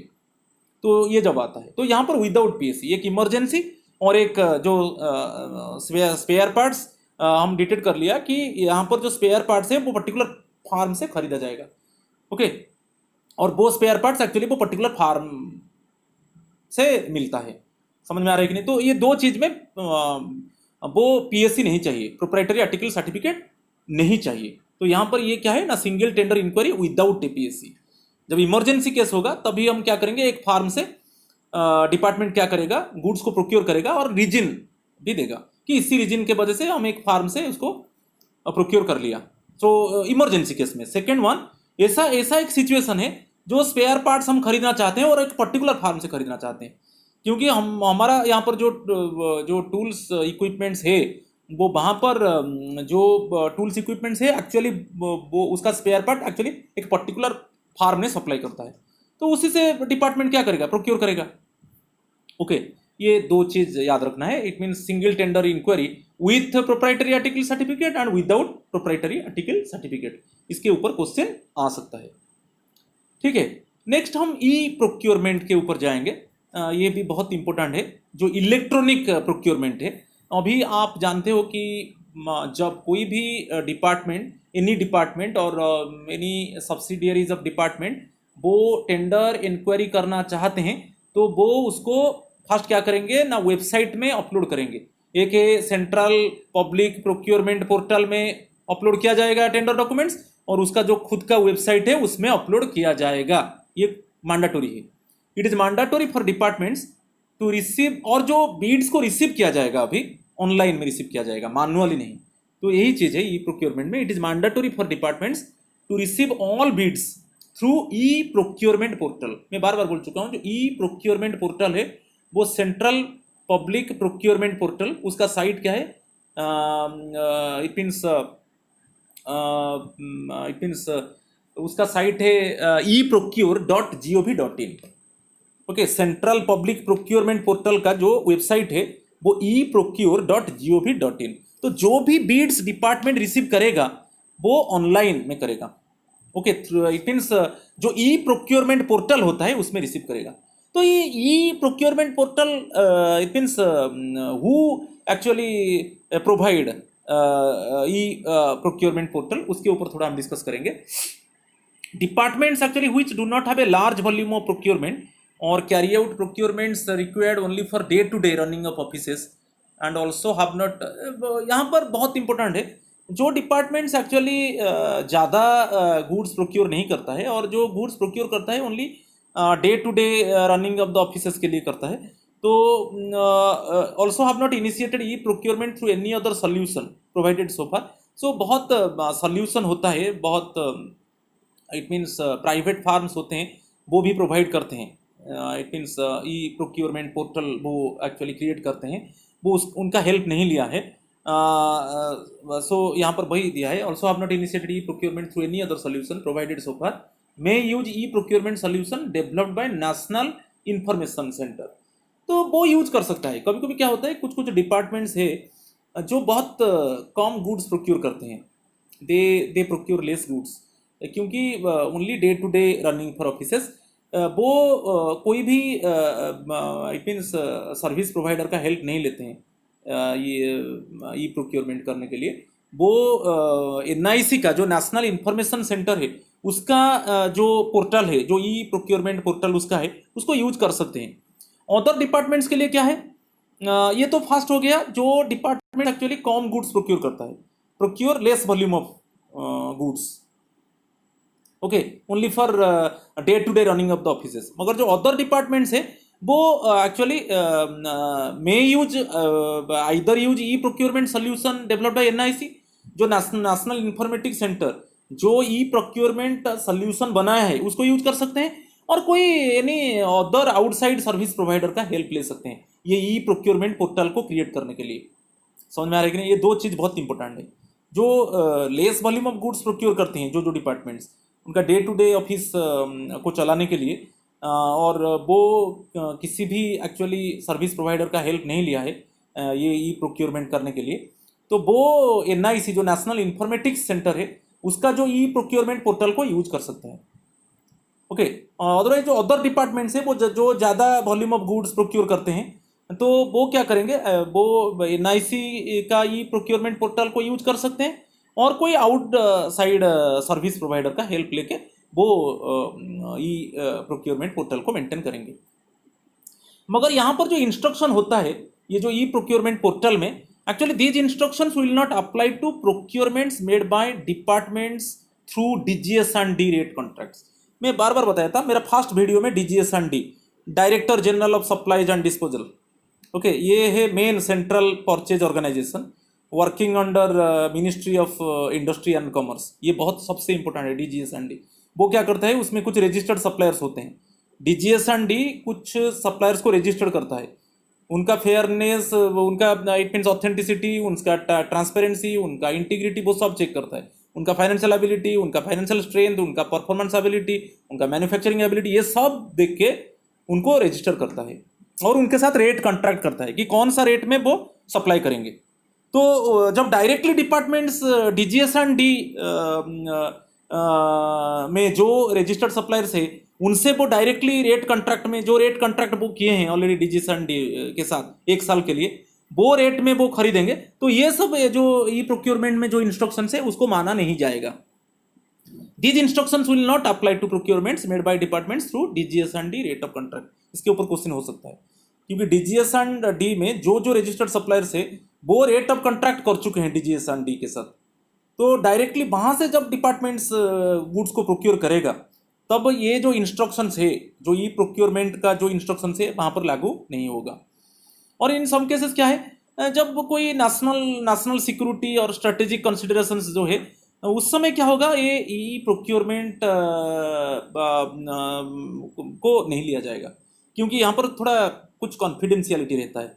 तो in individual case where national security and strategic considerations demands confidentiality, ministries departments में exempt such cases from e procurement, क्योंकि यहाँ पर ई प्रोक्योरमेंट में कोई भी ऐसा चीज़ को डिस्क्लोज नहीं किया जाएगा। तो यहाँ पर वो ई प्रोक्योरमेंट को ई प्रोक्योरमेंट के हिसाब से क्या होगा ना, ई प्रोक्योरमेंट पोर्टल से गुड्स को प्रोक्योर नहीं किया जाएगा। Okay, in case of tenders floated by Indian mission abroad, जो हमारा जो एम्बेसडर्स है, जो हमारा इंडियन मिशन अब्रोड है, वहाँ पर भी कॉम्पिटेंट अथॉरिटी एक्चुअली डिसाइड करेगा वो टेंडर को। यहाँ पर भी ई प्रोक्योरमेंट को अवॉइड किया जाएगा।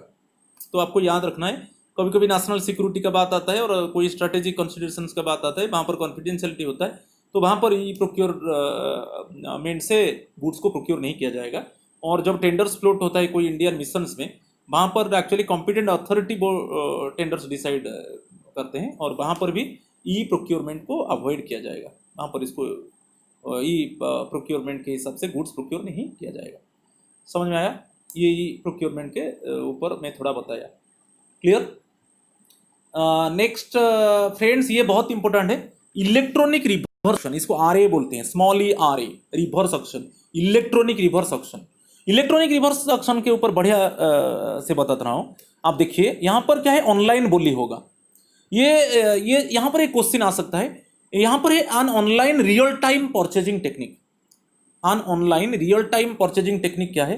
वहाँ पर एक पर्टिकुलर जो डेट एंड टाइम दिया जाएगा और एक शेड्यूल दिया जाएगा कि उसी शेड्यूल, ये इसी डेट में इसी समय जो ऑनलाइन बोली होगा, और वहाँ पर जो बिडर्स को, इट मीन्स जो कॉम्पिटेंट बिडर्स है वो आकर वो उसी समय ना, इट मीन्स में, इट मीन्स जो ऑनलाइन में बोली होगा वहाँ पर वो प्रेजेंट रहेंगे, और टाइमली जो जो टाइम दिया जाएगा वो मीटिंग में वो ज्वाइन करेंगे जो कॉम्पिटेंट बिडर्स है।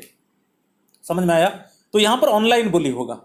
तो इलेक्ट्रॉनिक जो ई आर ए बहुत इंपॉर्टेंट है, उसमें क्या है ना, इट मीन्स डायरेक्टली किया जाएगा, क्या किया जाएगा, जो जब टेंडर इट मीन्स इन्वाइट किया जाएगा, जब डिपार्टमेंट, कंसर्न डिपार्टमेंट उसको इन्वाइट करेगा, उसमें क्लियरली मेंशन करेगा कि इसी डेट और इसी टाइम में एक्चुअली बिडर्स को इट मीन्स ऑनलाइन में प्रेजेंट होना है।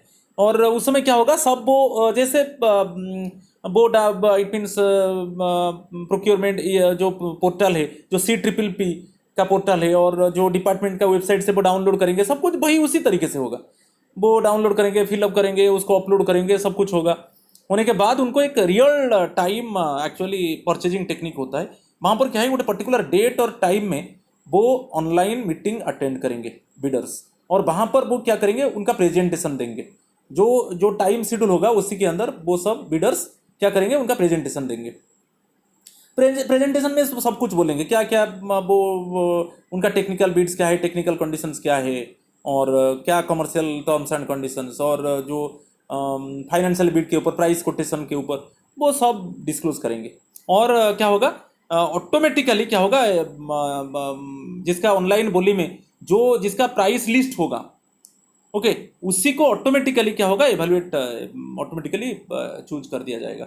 ऐसा जो इलेक्ट्रॉनिक रिवर्स ऑक्शन होता है, उसमें ऐसे एक सिस्टम डेवलप किया जाता है, उसमें एक सिस्टम डेवलप किया जाता है कि वो पर्टिकुलर टाइम में बिडर्स ज्वाइन करेंगे और उनका प्रेजेंटेशन देंगे, और उनमें से कंपटीशन ज़्यादा होगा। तो कंपटीशन में जो बिडर अल्टीमेटली लीस्ट प्राइस में वो सप्लाई करने के लिए चाहेगा, तो उसी को आई मीन्स चूज कर दिया जाएगा। वो ऑटोमेटिकली क्या होगा, सिस्टम उसको चूज कर लेगा, सिस्टम बता देगा कि यही बिडर्स एक्चुअली उसका जो प्राइस लिस्ट है उसको ही चूज कर दिया जाएगा। तो ये ऑनलाइन बोली होता है, इलेक्ट्रॉनिक रिवर्स ऑक्शन, ERA। ये बहुत इंपॉर्टेंट है, ये जो इन्वाइटेशन बिडिंग सिस्टम है, बहुत इंपॉर्टेंट है। ओके, ये ऑनलाइन बिडिंग होता है। और यहाँ पर ई पब्लिशिंग के ऊपर मैं थोड़ा बता रहा हूँ, ये तो सब बिडिंग सिस्टम के बाद में थोड़ा बताऊंगा, आप वेट कीजिए। अभी ई पब्लिशिंग के ऊपर थोड़ा बता रहा हूँ। ई पब्लिशिंग क्या है, जो जितना मैं बार बार बताया, जो डिपार्टमेंट्स होते हैं, जो गवर्नमेंट डिपार्टमेंट्स, वो जब भी वो गुड्स सर्विसेज प्रोक्योर करना चाहते हैं और कभी कोई वर्क्स को एग्जीक्यूट करना चाहते हैं, वो टेंडर्स इन्वाइट करेंगे। जो टेंडर्स इन्वाइट करेंगे, जो टेंडर इंक्वायरी होता है, वो सभी समय एक्चुअली उनका खुद का वेबसाइट में, और जो सेंट्रल ऑर्गेनाइजेशन का जो वेबसाइट है, जो सेंट्रल पब्लिक प्रोक्योरमेंट पोर्टल, उसमें क्या करेंगे, वो उसको अपलोड करेंगे। क्लियर? ये जनरल फाइनेंशियल रूल 2000 बहुत इंपॉर्टेंट है, 2017 का बहुत इंपॉर्टेंट है, GFR का ये बहुत इंपॉर्टेंट नियम है। और जो कभी भी वो टेंडर इन्वाइट करेंगे, तो टेंडर डॉक्यूमेंट्स को वो सेंट्रल ऑर्गेनाइजेशन का पोर्टल में और खुद का वेबसाइट में वो क्या करेंगे, अपलोड करेंगे। ये मैंडेटरी। तो यहाँ पर यही है clearly, it is mandatory for all ministries और departments of the central government, they are attached and they are subordinate offices and autonomous और statutory bodies to publish their tender enquiries और कोरिजेंडा कोई addition होता है, ऐसा कुछ उनका terms and conditions में कुछ ऐड कर दिया, तो and details of Beed awards on the central public procurement portal. तो जब वो टेंडर इन्वाइट करेंगे उसी समय वो अपलोड करेंगे, और जिसको अल्टीमेटली फाइनली जब रेट ऑफ कॉन्ट्रैक्ट साइन कर दिया जाएगा, जो बिडर को वो अल्टीमेटली इट मीन्स चूज कर लेंगे, उसका बीड अवार्ड को भी वो ये पब्लिश करेंगे उनका खुद का वेबसाइट में और जो सेंट्रल ऑर्गेनाइजेशन का वेबसाइट में पब्लिश करेंगे। तो in case of actually procurements made through DGS and D rate contract और through any other central procurement organisation only award list need to be publish. जब मैं डायरेक्टली बताया, जब डायरेक्टली डीजीएस एंड डी से department goods को procure करेगा, तब वहां पर क्या होगा, ओनली अवार्ड डिटेल्स को पब्लिश किया जाएगा। ओनली अवार्ड डिटेल्स मीन्स जो रजिस्टर्ड सप्लायर्स है डीजीएस एंड डी में, तो वो कंसर्न डिपार्टमेंट क्या करेगा कि पर्टिकुलर सपोज रजिस्टर्ड सप्लायर से वो उसका रेट ऑफ जो रेट कॉन्ट्रैक्ट है वो अच्छा है, उससे ही वो गुड्स प्रोक्योर करेगा और उसको मेंशन करेगा उसके वेबसाइट में, और जो सेंट्रल ऑर्गेनाइजेशन का वेबसाइट है उसमें उसको पब्लिश करेगा कि इसी रजिस्टर्ड सप्लायर जो डीजीएस एंड डी में है उसी से साइन ऑफ कॉन्ट्रैक्ट कर दिया गया और उसी से गुड को प्रोक्योर किया जा रहा है। ऑल टेंडर इंक्वायरीज जो भी होगा, all tender inquiries, request for proposals, request for expressions of interest, notice for pre qualifications और रजिस्ट्रेशन और any other service inviting bids or proposals in any form, whether they are advertised, issued to limited number of parties or to a single party, must be published। ये सब publish होगा central public procurement portal में, जो central portal है okay CPPP, उसी में सभी चीज एक्चुअली पब्लिश होगा। ओके चाहे वो लिमिटेड टेंडर हो, चाहे एडवर्टाइज टेंडर हो, चाहे टू बिडिंग सिस्टम हो, चाहे टू स्टेज बिडिंग सिस्टम हो, चाहे रिवर्स ऑक्शन टूल हो, चाहे प्री क्वालिफिकेशन बिडिंग सिस्टम हो, चाहे expression of interest bidding system हो, तो जो भी है वो सब पब्लिश किया जाएगा। ओके वो जो CPPP central public procurement portal में पब्लिश किया जाएगा। यहाँ पर और एक मजा बात है, ये जो ई पब्लिश होता है यहाँ पर जो इंस्ट्रक्शंस है ये दोनों में लागू नहीं होगा। कब हम जानते हैं कि अप टू 25,000 हम परचेज करते हैं विदाउट कोटेशंस, और then more than 25,000 to 2.5 lakh जो गुड्स प्रोक्योर होता है मार्केट से बाय लोकल परचेज कमेटी, ये दोनों में एक्चुअली ये जो ई पब्लिश का जो इंस्ट्रक्शंस होता है वो लागू नहीं होगा। एक है procurement without quotations and another one procurement by local purchase committee. Without quotations up to 25,000 हम गुड्स प्रोक्योर कर सकते हैं, कोई कोटेशन जरूरत नहीं है, मगर वहां पर एक सर्टिफिकेट देना पड़ेगा। और जो मोर देन 25,000 टू 2.5 लाख तक हम जब जो गुड्स मार्केट से डायरेक्टली प्रोक्योर करते हैं, कमिटी 3 मेंबर कमिटी होता है, वो जाते हैं और वहां से कोटेशन लाते हैं और कोटेशन को जांच किया जाता है और जिसमें लिस्ट प्राइस होता है ओके और जो other terms and conditions fulfil होते हैं जो सप्लायर करते हैं उन्हीं से अल्टीमेटली गुड्स प्रोक्योर किया जाता है। तो एक्चुअली वो लोकल परचेज कमेटी डिसाइड करता है और वहाँ पर वो एक सर्टिफिकेट भी जॉइंटली जो कमेटी मेंबर्स है वो एक सर्टिफिकेट भी देते हैं। तो वहाँ पर ये जो ई पब्लिश है वो उसका इंस्ट्रक्शंस लागू नहीं होगा। ठीक है, और नेक्स्ट है बहुत इंपॉर्टेंट है प्री क्वालिफिकेशन बिडिंग। ये थोड़ा प्री क्वालिफिकेशन बिडिंग के ऊपर बता रहा हूँ। PQB प्री क्वालिफिकेशन बिडिंग में अभी 2 स्टेज सिस्टम में बताया, उसमें क्या है first it means bidding invite किया गया और बिडर से रिसीव कर लिया गया डॉक्यूमेंट्स, बिडर सभी इट मीन्स डिपॉजिट कर दिए उनका डॉक्यूमेंट्स। तो डिपॉजिट करने के बाद शॉर्टलिस्ट किया जाएगा बिडर्स का। डिपार्टमेंट क्या करेगा, शॉर्टलिस्ट करेगा। अभी मैं बताया पहले जो वेटेज सिस्टम है और जो फेल पास सिस्टम है उसी के हिसाब से वो बिडर्स को शॉर्टलिस्ट किया जाएगा। ओके बिडर्स को शॉर्टलिस्ट करने के बाद एक प्री बिड कॉन्फ्रेंस बुलाया जाएगा। प्री बिड कॉन्फ्रेंस में जो फंडामेंटल नेचर ऑफ प्रोक्योरमेंट में कोई चेंज नहीं होगा। ओनली क्या होगा, कुछ टर्म्स एंड कंडीशंस में कुछ ओमिट हो सकता है और कुछ ऐड हो सकता है, और कुछ टेक्निकल स्पेसिफिकेशंस में कुछ ओमिट हो सकता है और ऐड हो सकता है। ओके तो ये जो मेनली जो प्री क्वालिफिकेशन बिडिंग है जो शॉर्टलिस्ट किया जाएगा, पहले जो भी अप्लाई करेंगे हो नहीं वो शॉर्टलिस्ट किया जाएगा। ऐसा नहीं सबको हम अलाउ कर देंगे, कभी सबको अलाउ कर देते हैं और जो एक्चुअली जिनके पास कैपेबल नहीं है, जिनका एक्चुअली मैन्युफैक्चरिंग एबिलिटी नहीं है, जो ठीक समय में गुड्स को डिलीवरी नहीं कर सकते हैं, वो अभी कम प्राइस डिक्लेयर करके वो भी बिडिंग इट मीन्स में साइन अप कॉन्ट्रैक्ट में जा सकते हैं।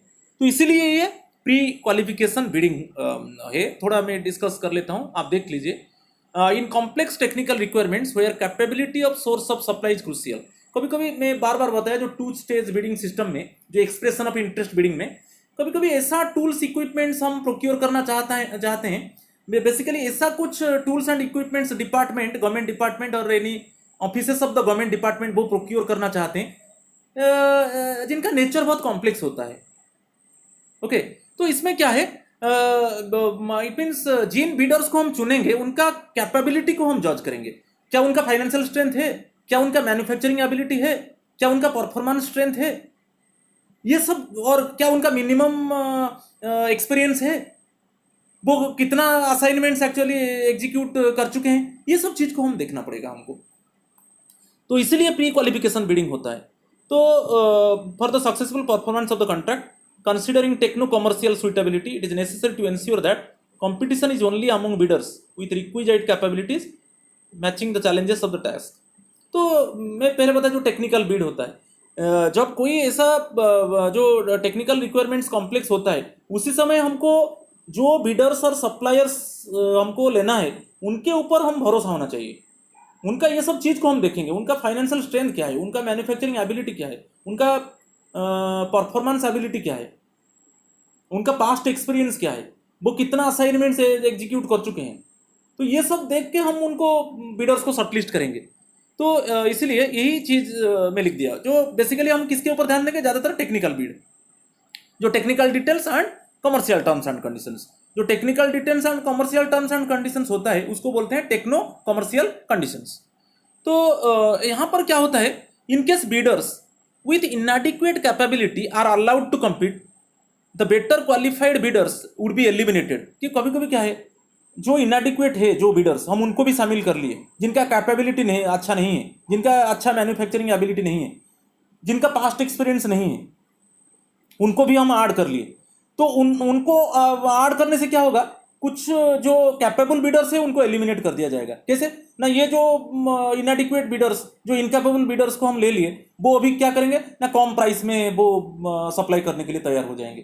तो जो कैपेबल बिडर्स होते हैं, उनका मैन्युफैक्चरिंग स्ट्रेंथ होता है, तो उनका जो मैन्युफैक्चरिंग एबिलिटी होता है, उसके हिसाब से वो प्राइस चार्ज करते हैं।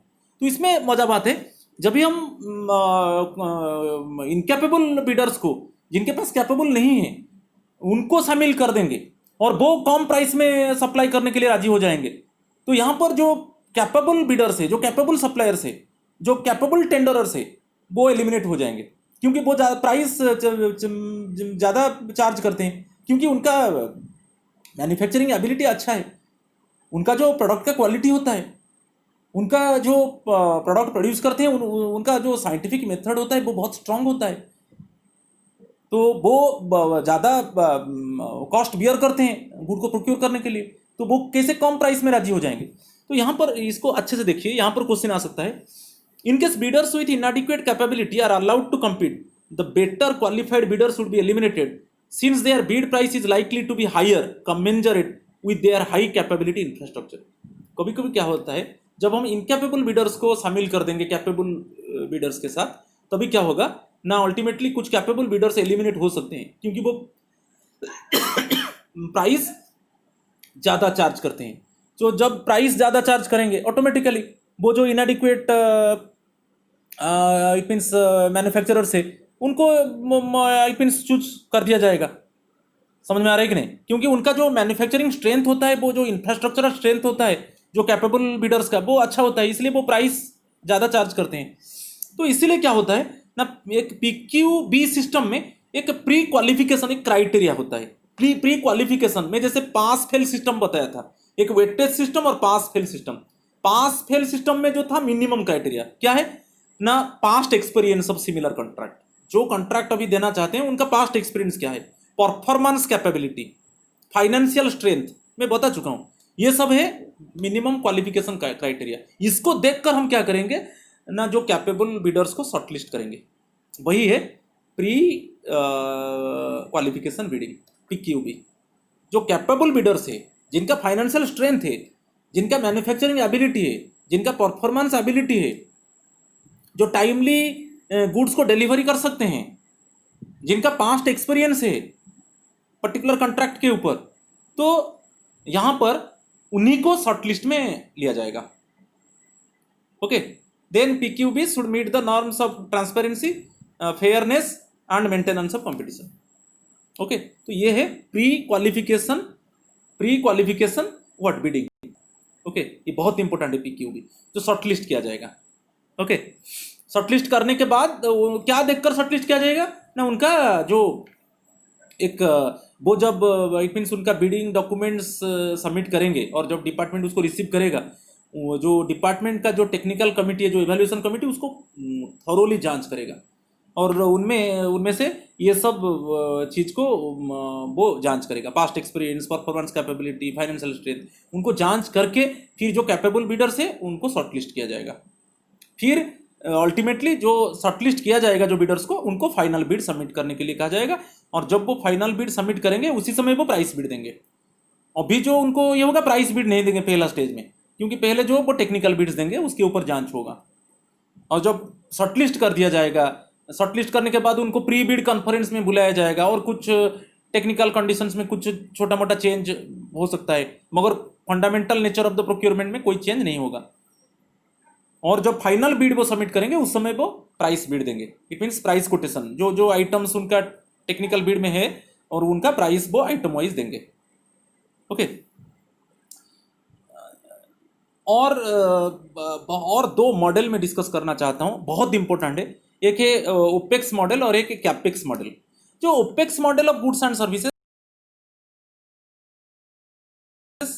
इसको ऑपरेशनल एक्सपेंसेस बोलते हैं।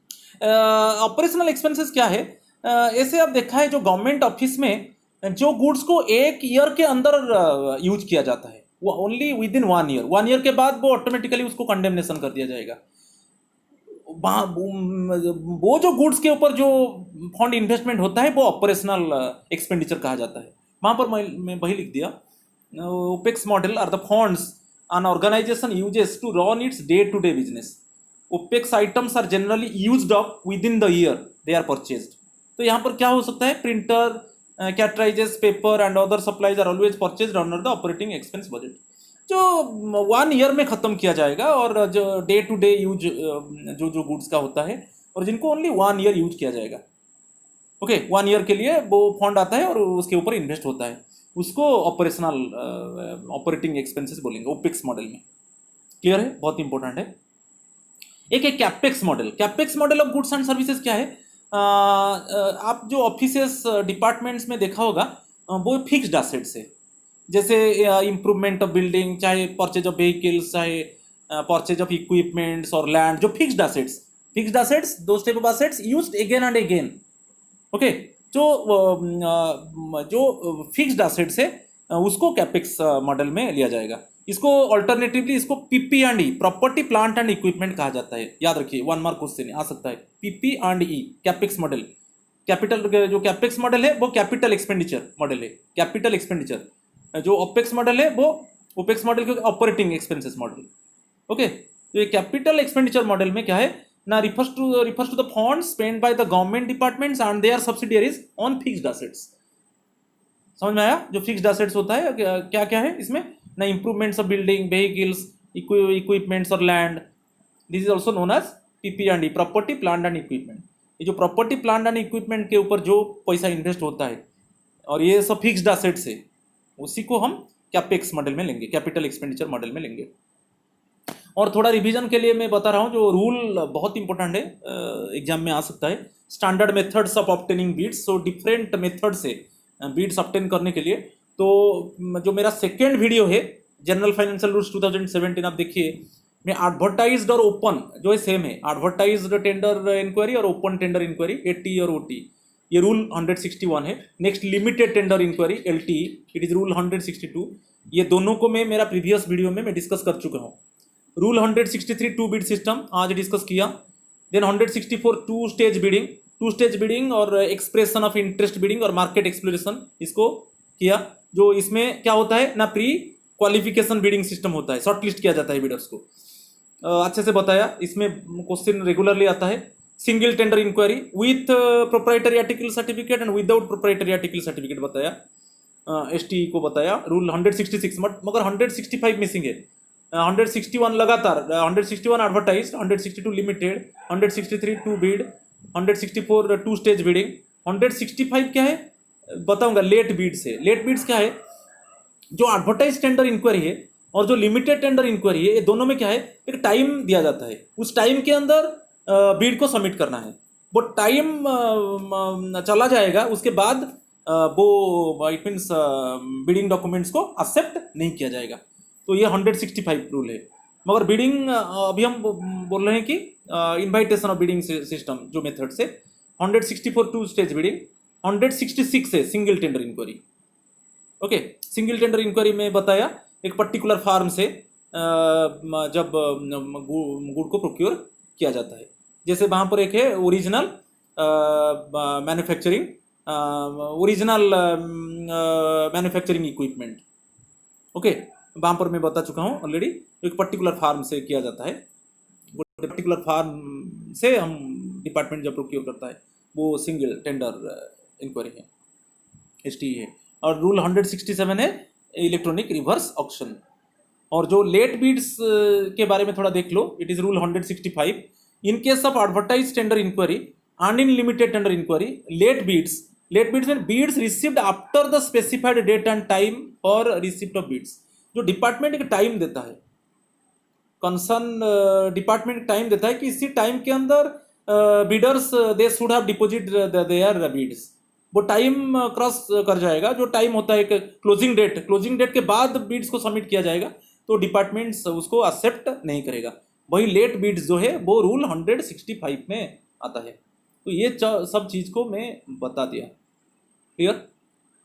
इस सब चीज़ को आपको याद रखना है। और फिर मेरा नेक्स्ट वीडियो में मैं लाऊंगा जैसे अर्नेस्ट मनी डिपॉजिट और बिडिंग सिक्योरिटी, परफॉर्मेंस सिक्योरिटी और related to the advance it means given by the department to the bidders.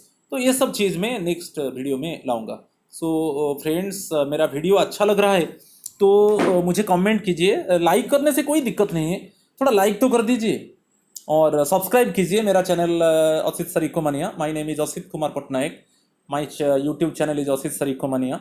So please मुझे सब्सक्राइब कीजिए और आगे में मैं अच्छा वीडियो लाऊंगा। So again pranam and namaskar to my friends. Then again it means I will bring another nice video for you. Thank you.